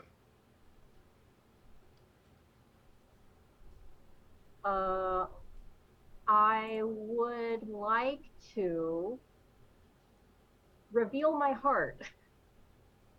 Oh ho! Yes. So in this particular move, it's a basic one. When you reveal your heart to someone and try to sincerely connect to them, you spend darkness tokens, none of which I have, and roll. This can go catastrophically. Indeed it can. Okay, yeah. But do all of us know that John can pick up on surface thoughts and emotions. Because you mentioned earlier that you're constantly picking up on surface thoughts and emotions, but do we know this? Or is it secret? I feel like Division would, there's got to be some kind of onboarding process, right? Like there's an inherent danger of just putting a bunch of superheroes in a room without getting some ground rules down. Mm-hmm. So I don't know if there's like a database or a dossier, but the two things people know, like don't think of anything too loud because this little bastard will hear it. And two, like he's gonna do the face thing. Mm-hmm.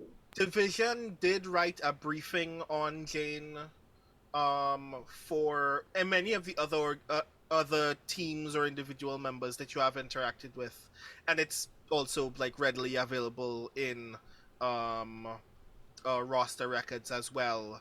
But for the most part, even Division Supervisory is not perfectly aware of the fact that you are always on in that sense, so it's not in the dossier. Mm-hmm. Okay. Well, in that case, because Hamaliel's base nature is a pretty violent and destructive one, when John first scrambles out, just goodbye, the instinctual reaction is, don't you ignore me, kind of like a physical pulse of anger. But then Hamaliel scrambles out after Jane and does an emotional amplification on themselves deliberately to try and take the fact that, hey, I actually am concerned about you, and deliberately cultivate that into like the dominant emotional response.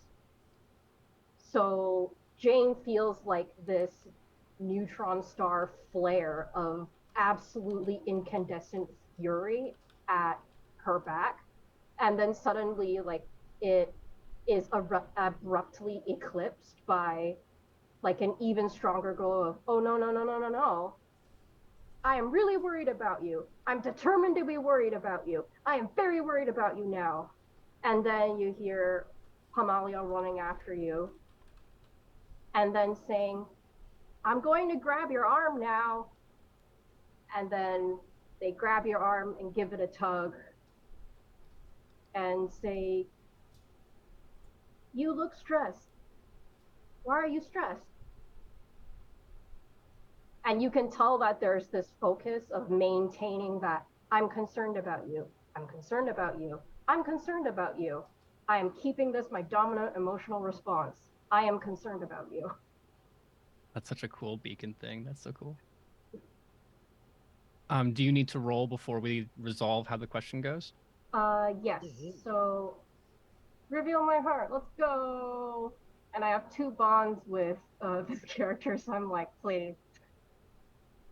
I don't have darkness tokens. How do I roll? Click to roll. Haha. That's a 6. But what do I need to make it a hit?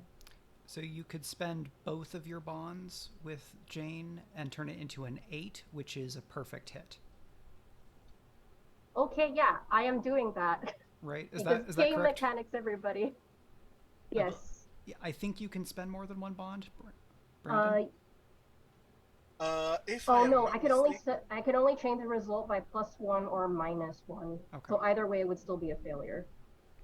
Yeah, you can only spend a bond to you only spend one bond in specifically that order. So Okay. unfortunately, it'll still be a miss. It would still be a miss, yeah. I think if I have a suggestion because the consequences something interrupts or undermines the moment. Mm-hmm. And we've talked about how the touch is kind of what gives it away.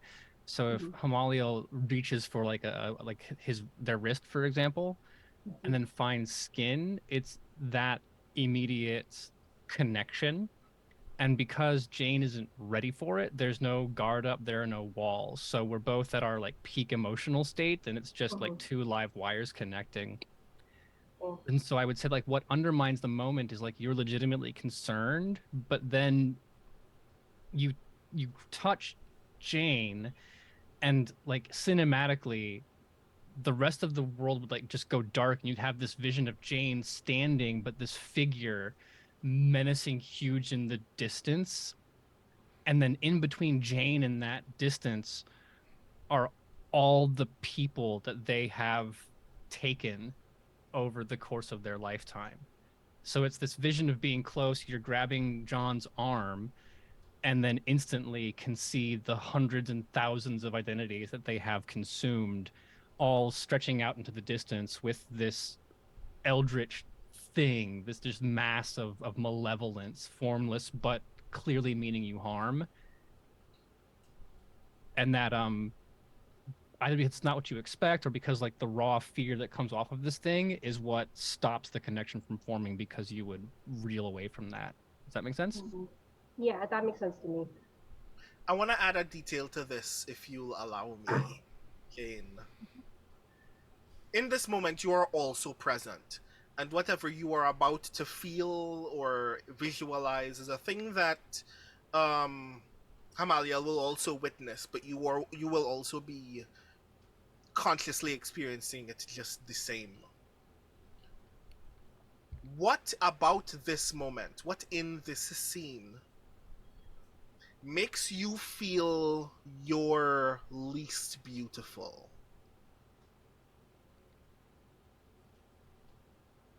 The one thing that is ingrained into people across cultures is that humans are social creatures, and we form friendships and we love and we have family units, and we're not the strongest mammals on the planet, and our bodies are actually kind of crap for the world that we inhabit in terms of how like squishy and soft and pokeable they are.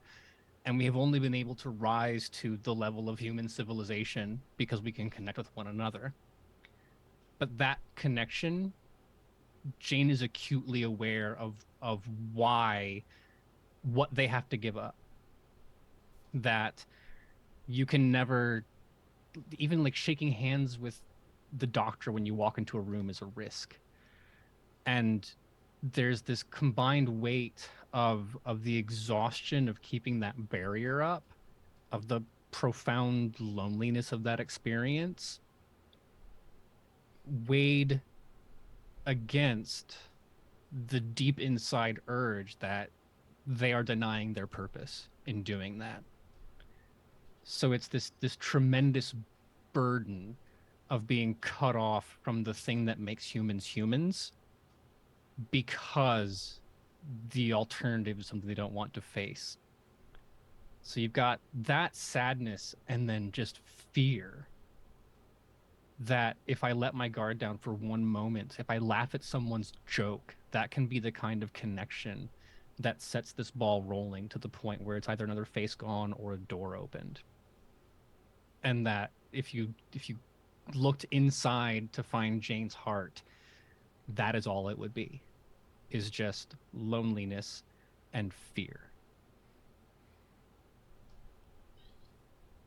Both of you very obviously share that acute awareness of that fact, as Hamaliel sees, but Jane does not see. All of those various bodies in that vision, holding out their hands towards them, trying to reach them, trying to touch them. And before one of them gets very close enough to do so, someone knocks on one of the surviving panes of glass on this limo and turns to Hamaliel and goes, you okay there, friend?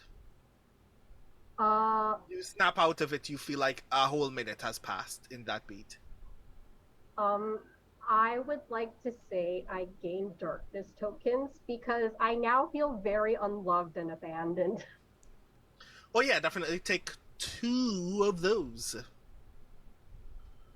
Okay, Hello. so I'm Jane. I am made of abandonment. Hamaliel looks around, and whoever's at the door just sees that they have just 2 twin tear tracks down their face.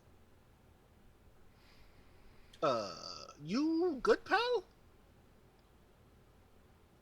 This is the younger police officer speaking to you, Hamaliel. I think my heart is broken. And then Hamaliel runs out of the limo. Is the door still in your hand? Yeah. You clock a third police officer square in the center of his entire body.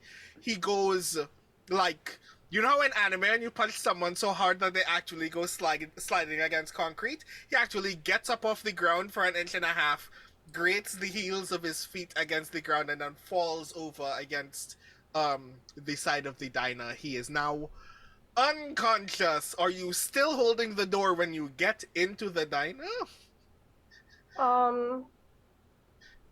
Yeah. I'm sorry, everybody. I'm so sorry. I'm in emotional distress. That's fair. You hit the right side of the double doors of this diner so hard it pops the entire double door section off of its hinges and shatters the entire glass of that right side, and it just kind of falls over inside the diner.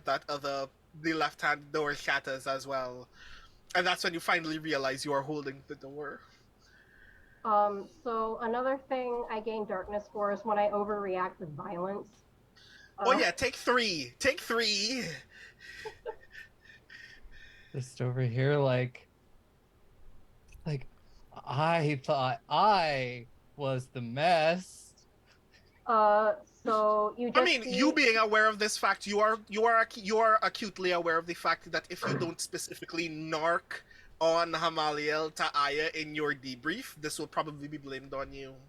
Yeah. Hamaliel's just standing there holding the door by the outside handle, just going, Okay. and like they're just crying, and then looks at Ciarra like, I'm in emotional distress. Okay. Ciarra, just like, I don't know how to deal with my own emotions. How do I deal with other people's emotions? Tempo, do you have Ciarra? whatever this is? Ciarra, take 2 darkness tokens. Okay. And just look over at Tempo, just being like, Does somebody feel calm right now? Doing my best. Do you have this? Whatever this is, can you take a look at it? As I help our friend. Tempo, you have been on cases where this team has been this panicked. You have never been more calm in this moment. So Not here. Tempo walks over, takes the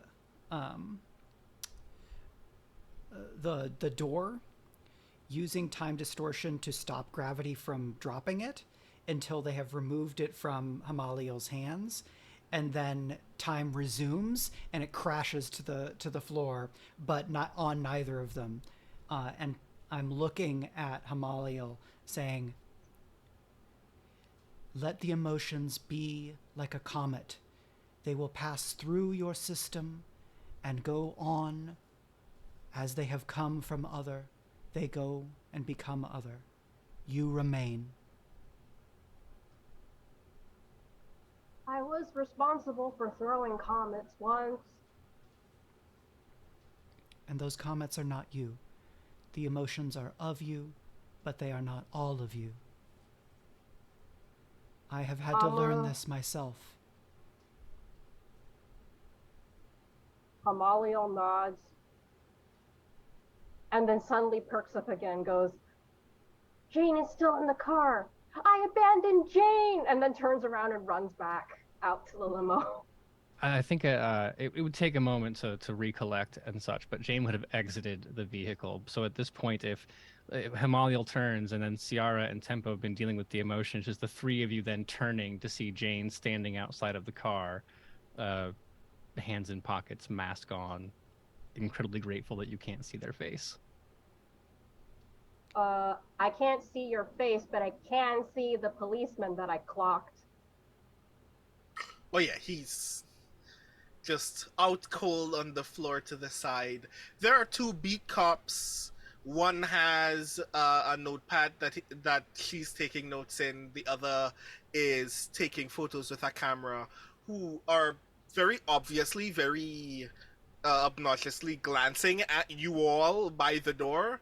And as soon as you turn to look at them, they go back about their business very suddenly. Hamaliel turns very slowly back to look up at Tempo, and their voice sounds very watery as they say, I assaulted a civic servant. Pat, pat. I have been It's assured that medical assistance is already on the way. We can render the greatest assistance by investigating. Yeah, Yes. so what exactly is going on here? I don't think we figured that part out yet. We just brought this diner. We keep. It's only when you ask that aloud and you look up. You realize that there are still people in this diner. There's still like other people in this diner. Like there is someone at the counter. There is someone in the kitchen that you can see through that little like space that they have between the kitchen and the counter. There are still people seated at their tables in the diner who haven't responded to any stimulus whatsoever when you got here. Do the thing. Walk over, like wave my hand in front of their eyes, like, snap and produce like flame between my fingers for a moment, just to like, interesting. Nothing. You can grasp keys here if you like. Would like to do that. Let's do that then.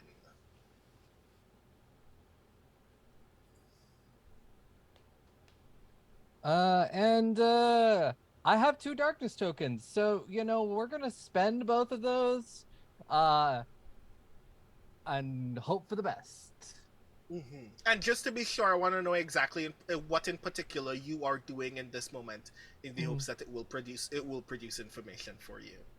And just sort of like, figuring out like why these people are like this. This is connected to the harbinger in some way? Is this an effect of it?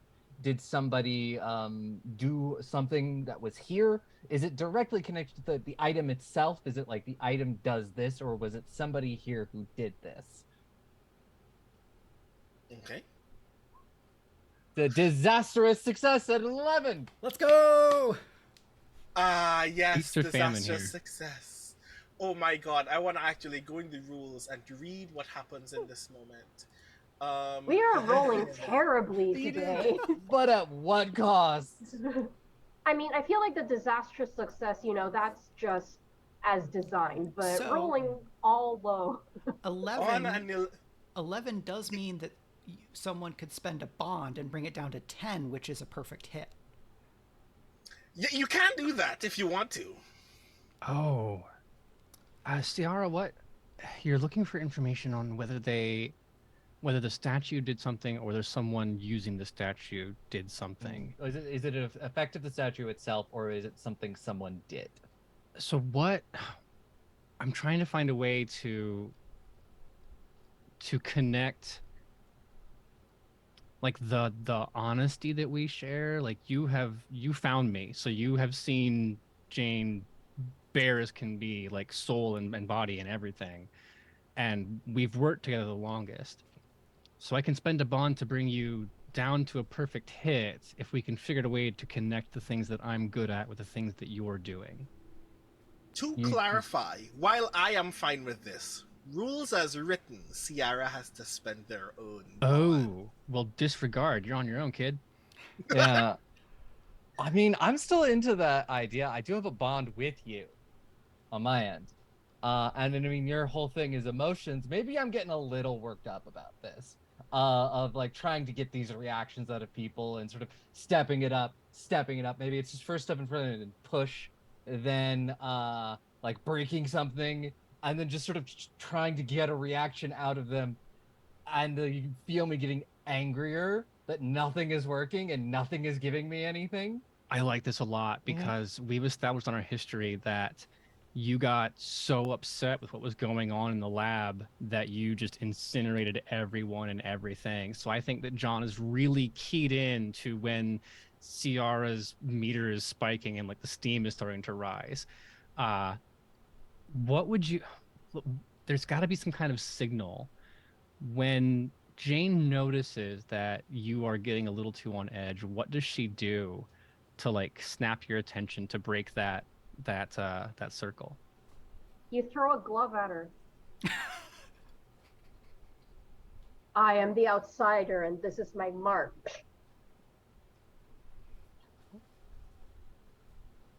I'm fine with that if it's Yeah, I just mean, physical. that's great. It's just like it's the thing that like it makes me take a second and be like, maybe I'm going a little too far. As I'm like holding a plate above somebody's head, just like gonna hit them with it, like we're in some sort of slapstick. I like the I idea like this a lot. that John is not like looking over, paying attention, so it's super nonchalant. But there's just a gloved hand that like snaps next to the side of your face, and you look over, and then you get like the light slap across, like not rude or mean, but just like a like, hey, hey, hey. You had a thought, Mike? Oh, I was because the gloves are cloth, right? Yeah.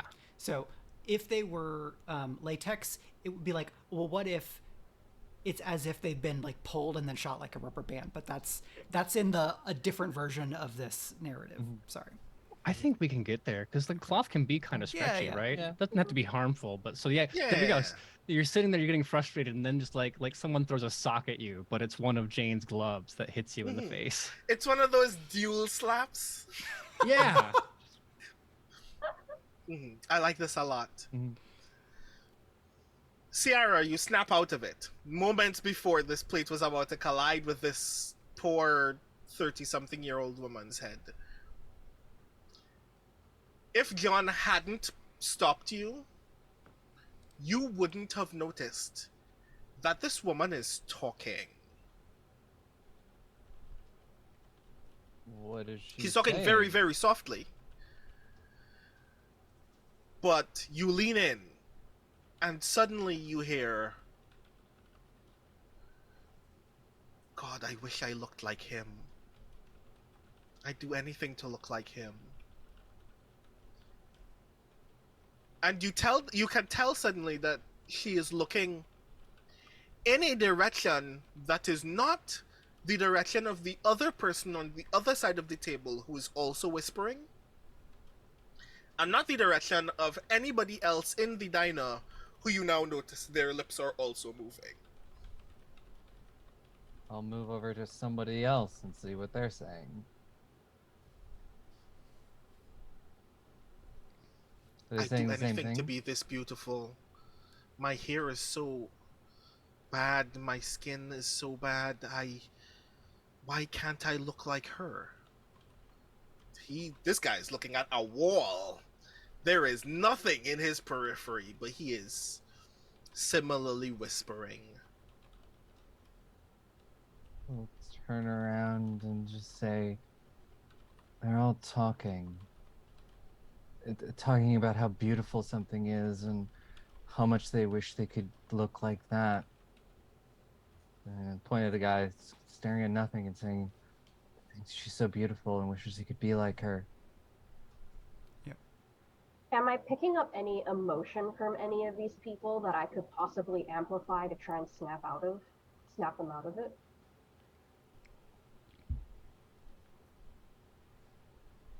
Because this key has already been grasped, I'll give it to you. You sense strong desire from the entire room. It is so strong that you can do nothing about it. It would require remarkable effort, at least. The kind of effort that you are confident would probably do you great physical harm to attempt. If you want to attempt it anyway, I won't stop you, but you imagine it would be immense. This manifests as Hamaliel doing a quick hop skip and then hiding behind Tempo. And then looking up around everyone and saying, they want all they want is want. So, Brandon, what should we write down as the uncovered key here? Uh, a crowd murmuring to be beautiful. Okay. Just writing this down so we can get it on the map later. Mm-hmm. It will be on the Roll20 map. It's just that will require a lot of effort from me, so be patient. So I have a pitch for another way of grasping keys that I think isn't just the same thing. So seeing and hearing this, I'm kind of floating a few inches above the ground and like taking in the whole scene and hearing people, the relaying of people talking about something. I reach out and turn back time in this room until we can see whoever it was that was here, using time distortion to grasp keys. Or I would like to grasp keys. I want to know who was here. Yes, I will let you grasp keys in this way. So yeah. Are you going to spend any darkness tokens for this? Do you have any darkness tokens? I do. I took 2 darkness tokens earlier because I felt lonely. Right, when, like, basically coming into the scene, knowing that I have a lot of this responsibility, but then not being able to, like, actually really connect with the people involved. So, are you spending any? I am going to spend my 2 darkness tokens. Do the rest of us encounter this time change, or because whether this is me adding flavor to this Tempo can of course justify one or the other, but I do imagine that simultaneously Tempo can decide who is within or without a particular distortion, and division standard uniforms are designed in such a way to limit some manner of engagement with certain abilities that are not overtly directed toward you specifically, so you can witness other people's attempt to gain information without being totally blindsided. Yeah, and I'd be happy for my 3 colleagues to be able to see what it is that I'm seeing here, because like with the time distortion, it could either be physically winding back the clock back or rewinding time for the light that has been bouncing off of whatever was here, depending on which way you want to take it, like the science of the Pitman sculpture book, whatever. But I'm going to spend 2 and roll. That is a 6, which is a miss, but you have to get to 8 for a hit, unfortunately. Yes, and you can only spend 1 bond, unfortunately, so this is just a miss.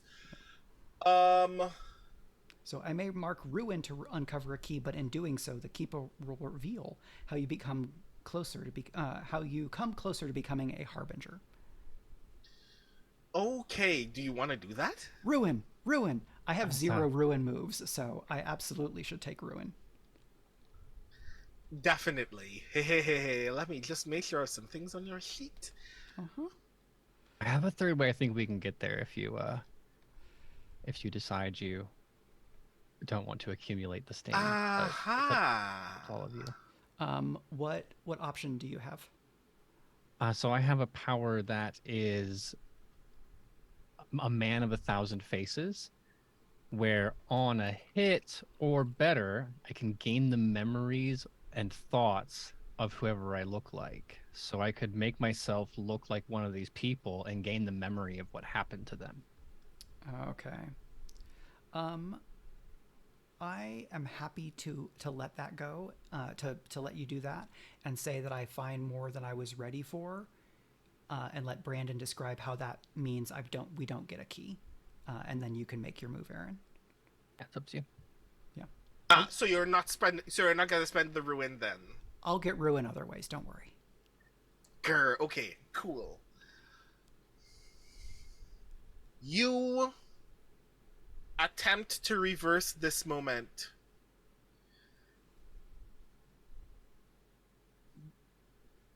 Because several hours have passed since this moment, you very quickly decide, let's just move this rewind a little faster. At which point, you very obviously notice that a jump in action has taken place in this diner previously. But when you stop, you are now somewhere at 11:30 p.m. to midnight, and when you try to move forward in the scene, you can no longer do so. But now you have the very undisturbed images of all of the individuals who were in the some of the individuals who were in the diner um, before the event, most of which are the patrons, and obviously still includes um, the cashier, one other attendant, and whoever is at the kitchen who is now out of view from your immediate vantage point in the scene, but is still present. So these faces are now more ideal for Jane to use if he would like to use them. Yeah. I think the go ahead. But just like, I think there's a like that the moment that they can't fix on, there's like straining in Tempo's hands, and then they pull it back and say, why was I not meant to know? And are kind of lost in that moment for a bit. I still think that John is distant emotionally from the group, like is in the room but is not actively participating or communicating. So as Tempo falters, they have positioned themselves such that she can remove her mask and engage with one of the people without revealing their face. So if you were to look over to this form, you would see that the glove hands have taken the mask off, and then very delicately, Jane takes the cloth gloves off of her own hands and puts them into their pocket, and then just reaches up to stroke their fingers down the cheek of one of the frozen victims. I will roll, I suppose I'd call it a person of 1,000 faces in this case, which allows my form to fluctuate and take on the face of another. I have 3 darkness tokens, and I feel like if we don't spend them, our dice are not going to let us continue this game. So I will roll. A disastrous success is better than a miss. Let's see what happens. It's a perfect hit. That's a 9. Nice. Okay. On an 8 to 10, the thoughts and memories come together in song and your form harmonizes with it.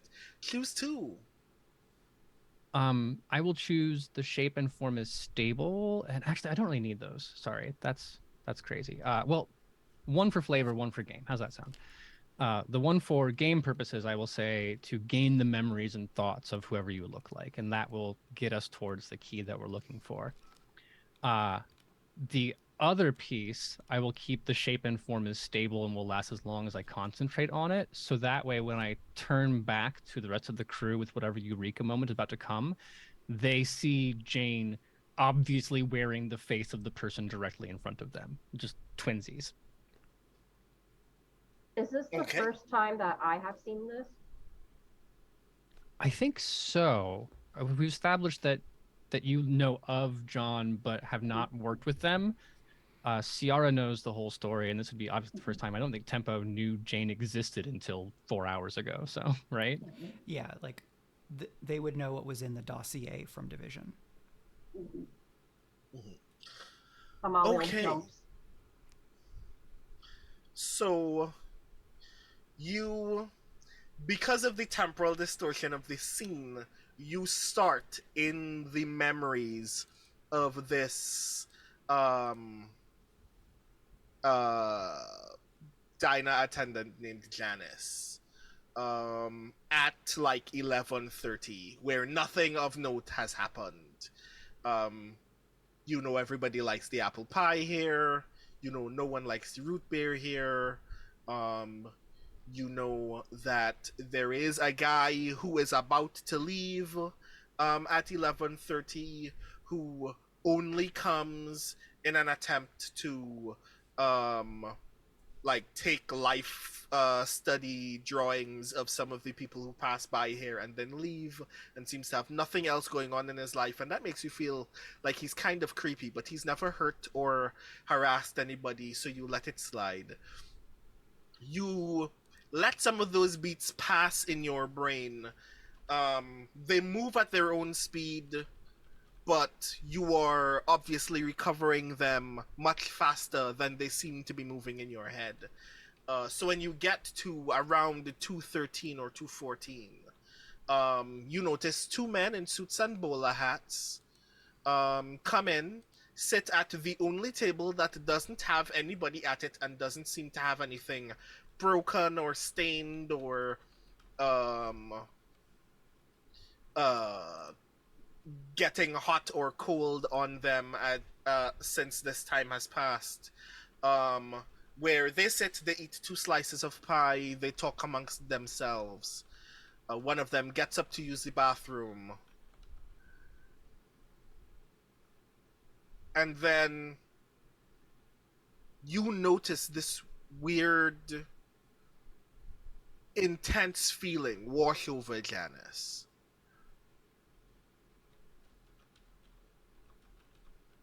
She looks away at the window beside those tables and out into the street at seemingly nothing at all. But you see her dwell on the image of this girl she knew in high school who she absolutely positively hated. She was more popular than Janice. More boys liked her than they liked Janice. She wasn't particularly smart or funny or athletic, but she was nice and sweet, and above all, very beautiful. And that seemed to never stop all the way into their adulthood. And you are seeing this from Janice's perspective. You are seeing this girl, um, let's call her Kendall. You are seeing every face that Kendall has ever had from Janice's perspective. And you see Janice see this face as astoundingly beautiful, like the pinnacle of human perfection. But you, Jane, know that there is nothing noteworthy about this girl's face. In fact, to you, Janice is actually more distinctly beautiful in her own way. But that doesn't matter to Janice. Janice is struck by this. And you notice not only that Janice is so struck by this, but you notice the one guy that went to the bathroom comes back out, looks at everybody, looks at his companion, who is freaking the fuck out. Didn't notice anything until just a couple of beats ago, and is like freaking out and putting like his keys and his phone and some other stuff back in his pockets, looking out into the street to see if anybody's following them. They share their own very frustrated and frightened conversation. And you hear muffled in Janice's ears, because now she's too enwrapped by the image of Kendall to even thoroughly make out the scene. But the scene is still playing out around Janice, so she can still hear it. As the guy goes, we still have to pay for the fucking pie. No, dude, let's just get out of here before... We bought pie, we're paying for the goddamn pie. And he walks up to Janice, stares a bit in confusion, shrugs, grabs a point of sale terminal from the counter, enters the price of the two slices of pie, swipes his credit card, shrugs again, just kind of leaves it helter-skelter on the counter, puts the card back in his pocket, grabs the suitcase, and they leave. But that means that you know that his credit card information is in this diner's database. I think these memories manifest as Jane recounting Janice's internal monologue, but in Jane's voice. So as they're going through it, you hear Jane saying, like, well, what'll it be today, sugar? Yeah, no, the pie's real good. And then going through all of it. And then when we get to the part about Kendall, that's you it's a conversation that Jane is having with themselves about it. And it's only like the pacing that makes sense. So Jane is saying, God, Kendall, you were always so just wait, that doesn't make any sense because but like no one has ever been that beautiful. What are you talking about? So they cram into one another and kind of jumble up. And then and then like the fast forwarding at the end of it, you just hear the credit card. And then gloved hands pointing towards the point of sale machine. I go to get it. I do not destroy the credit card machine. Tempo has successfully calmed me down, you see? So what do? You literally pick up the terminal? Because there is a computer on the other side of the counter that you could just... Well, I don't know how these things work, so I pick up the I pick up the cash, and then I put it back down, and then I look at the I guess the handheld credit card scanning thing, and oh, I see the merchant copy of the receipt, and I look at it, and then I hold it up very proudly. I do not connect the fact that you have to look at the computer at all, because I am an idiot and all of you love me. Ciarra, are you able to understand this computer? I can do my best. I go over to see if I can see at least like the name of the person who last paid. Yeah, like Ciarra being the most lives in the world person. Mm-hmm. I may ask somebody else to do the touchscreen thing if it's a touchscreen, so I don't burn out the touchscreen. I think this is funny that Ciarra is going to like they're sitting there and then John's glove hands are typing for her, right? Yeah. Just there is. Oh no, continue. I pipe up for Ciarra helpfully. Touch screens respond to noses and also to tongues.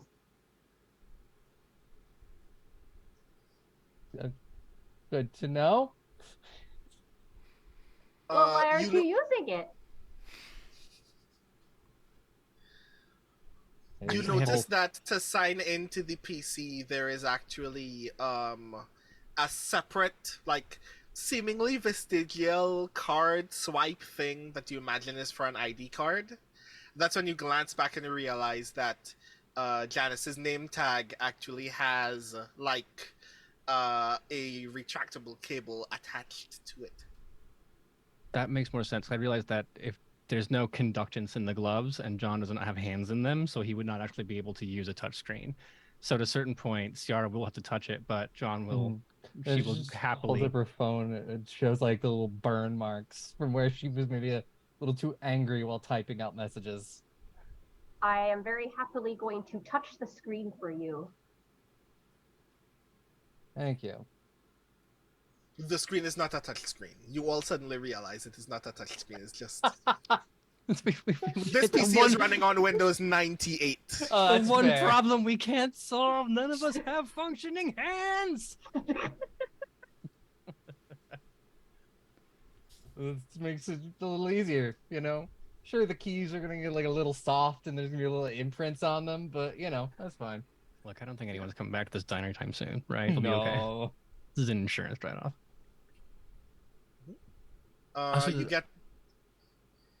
You get into the database. The very last payment is immediately the first thing that comes up. And it's credited to a Hank Collins. So now you have a name that you can put, well, a name and a face that you can put to the suitcase and whatever happened in this place very recently. Yep. Definitely have that. Those definitely mean things. Jane? Yeah.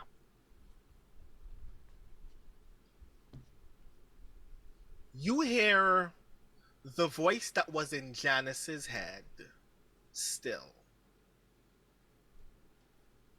The male voice or the suitcase voice, or You hear Janice's voice. oh, okay.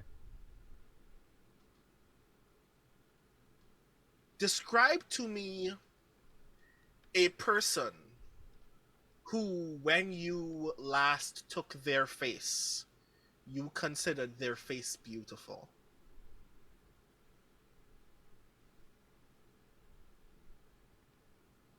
It was a oh man, I was not ready for this, and I'm gonna try to make it really good instead of just jumping through it. I think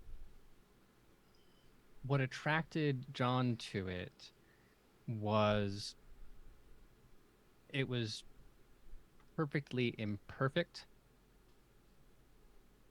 Oh, that is an excellent suggestion that just came through. Oh my God. Uh, Credit to Jeoi for this because that's way better than the idea that I had. Um, I got you. yeah, I was panicking and you just hit a home run there because I the last face that I thought was perfectly beautiful was actually of an infant. And the story of how I came to acquire that face and that knowledge is buried way deep down in the squished down place. But human faces to Jane, they bear the scars of time. It is the wrinkle that forms in your mouth from frowning and the worry lines around the ears. You change as the world disappoints you through the human connections you make. So there is nothing that is more perfect or beautiful than a face that has entered into this world blessed with the visage of humanity, but not yet creased by it.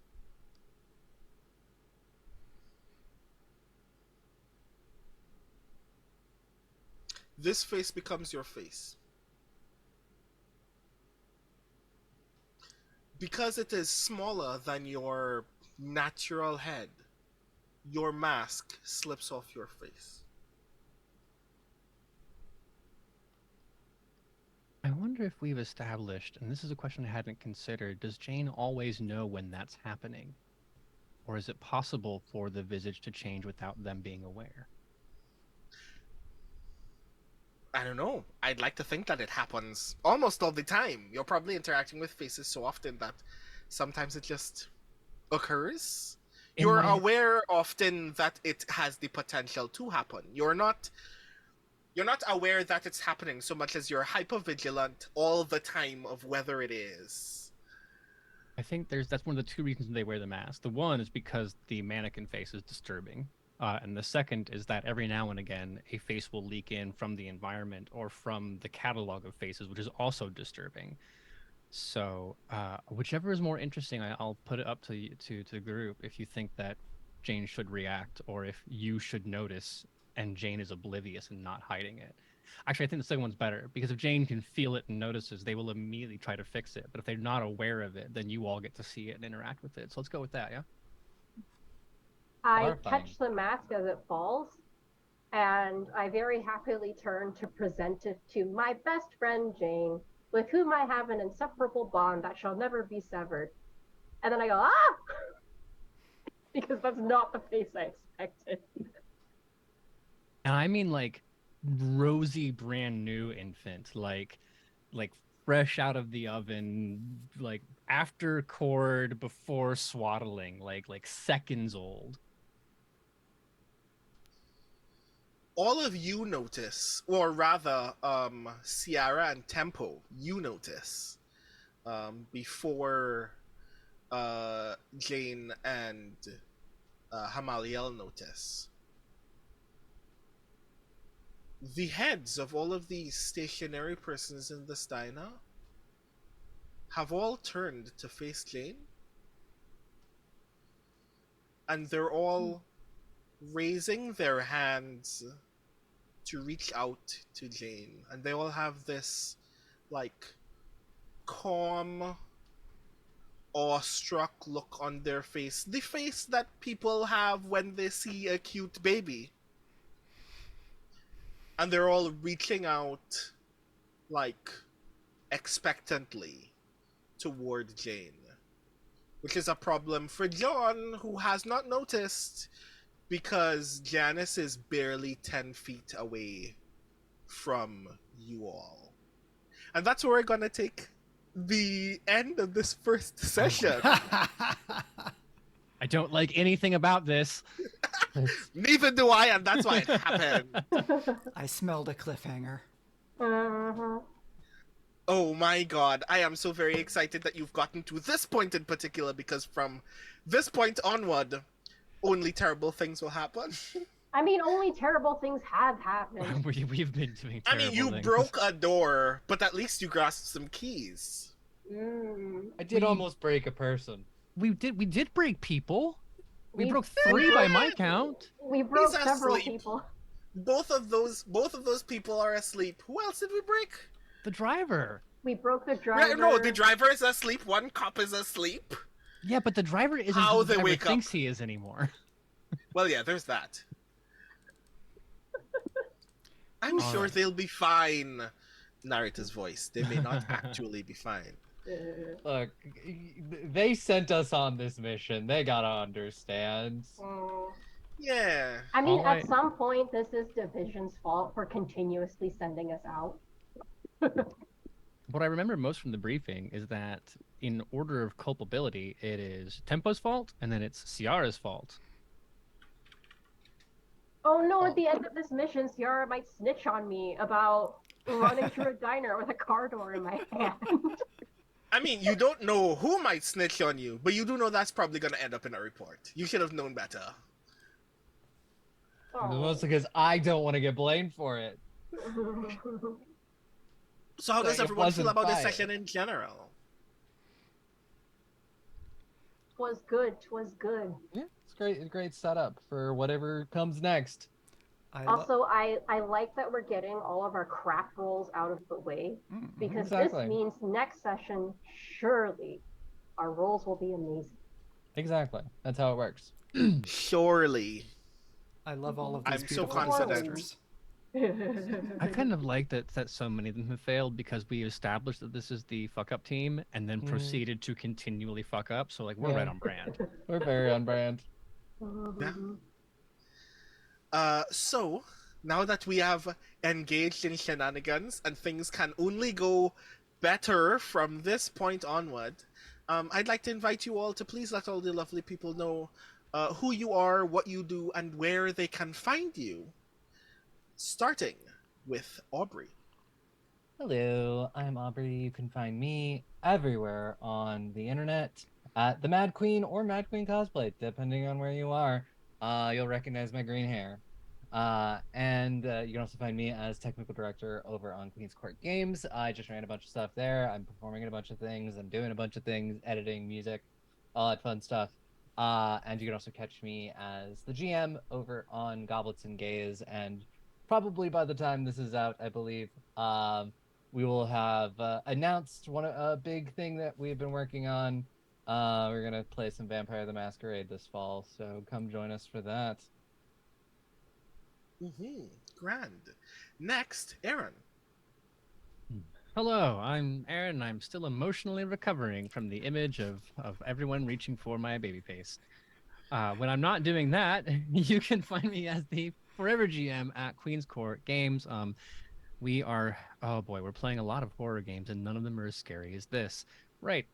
I am the storyteller for our award-winning Vampire the Masquerade podcast, The All Night Society, which has been accepted to the New Jersey Web Festival, of which Speculate has already also been accepted. So award-winning company all around.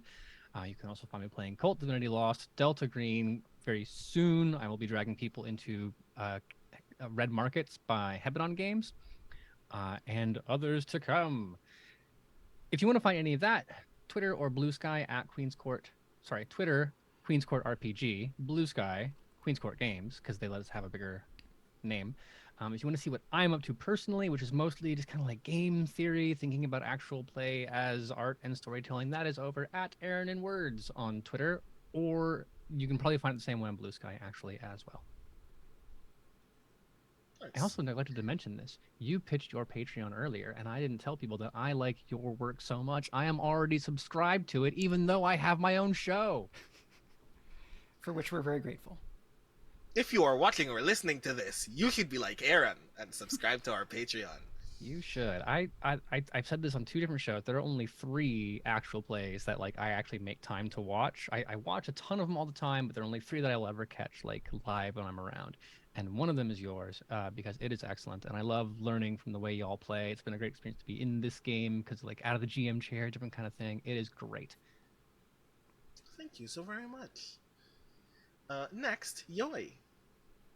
Hello, and very soon goodbye. I am Jeoi Gawain Lin, he, they pronouns, game and fiction writer. Tonight I was a cosmic horror compacted into a corpse that is human, that is not mine, and that is also made of meat.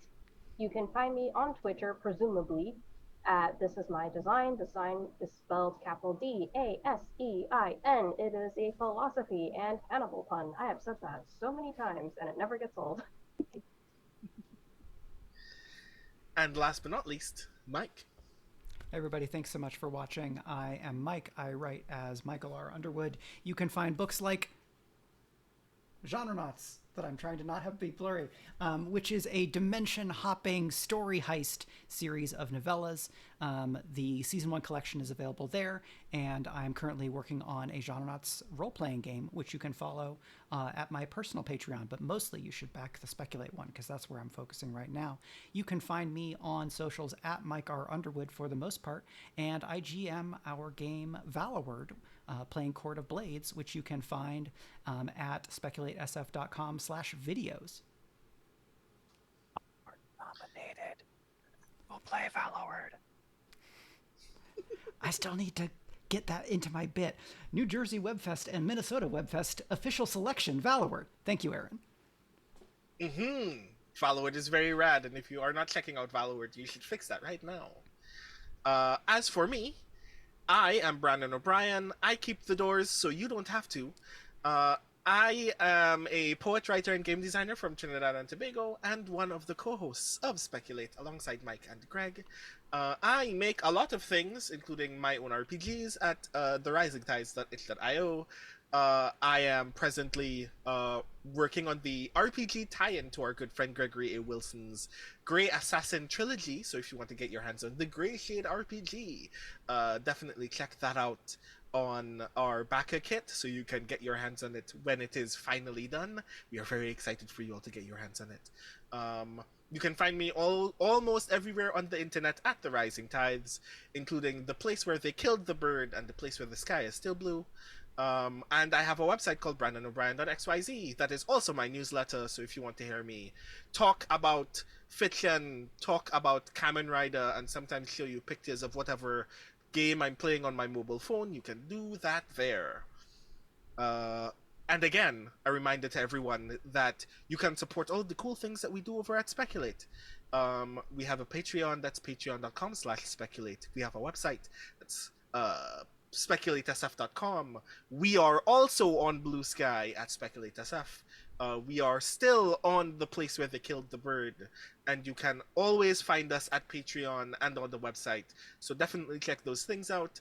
That's where we put all of the cool things that we've made, including the New Jersey Webfest and Minnesota Webfest nominated Valorword. So, thank you so very much for joining us this evening.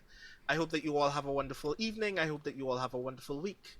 And by all means, please take care, because you never know what might be on the other side of that door. Bye, everybody.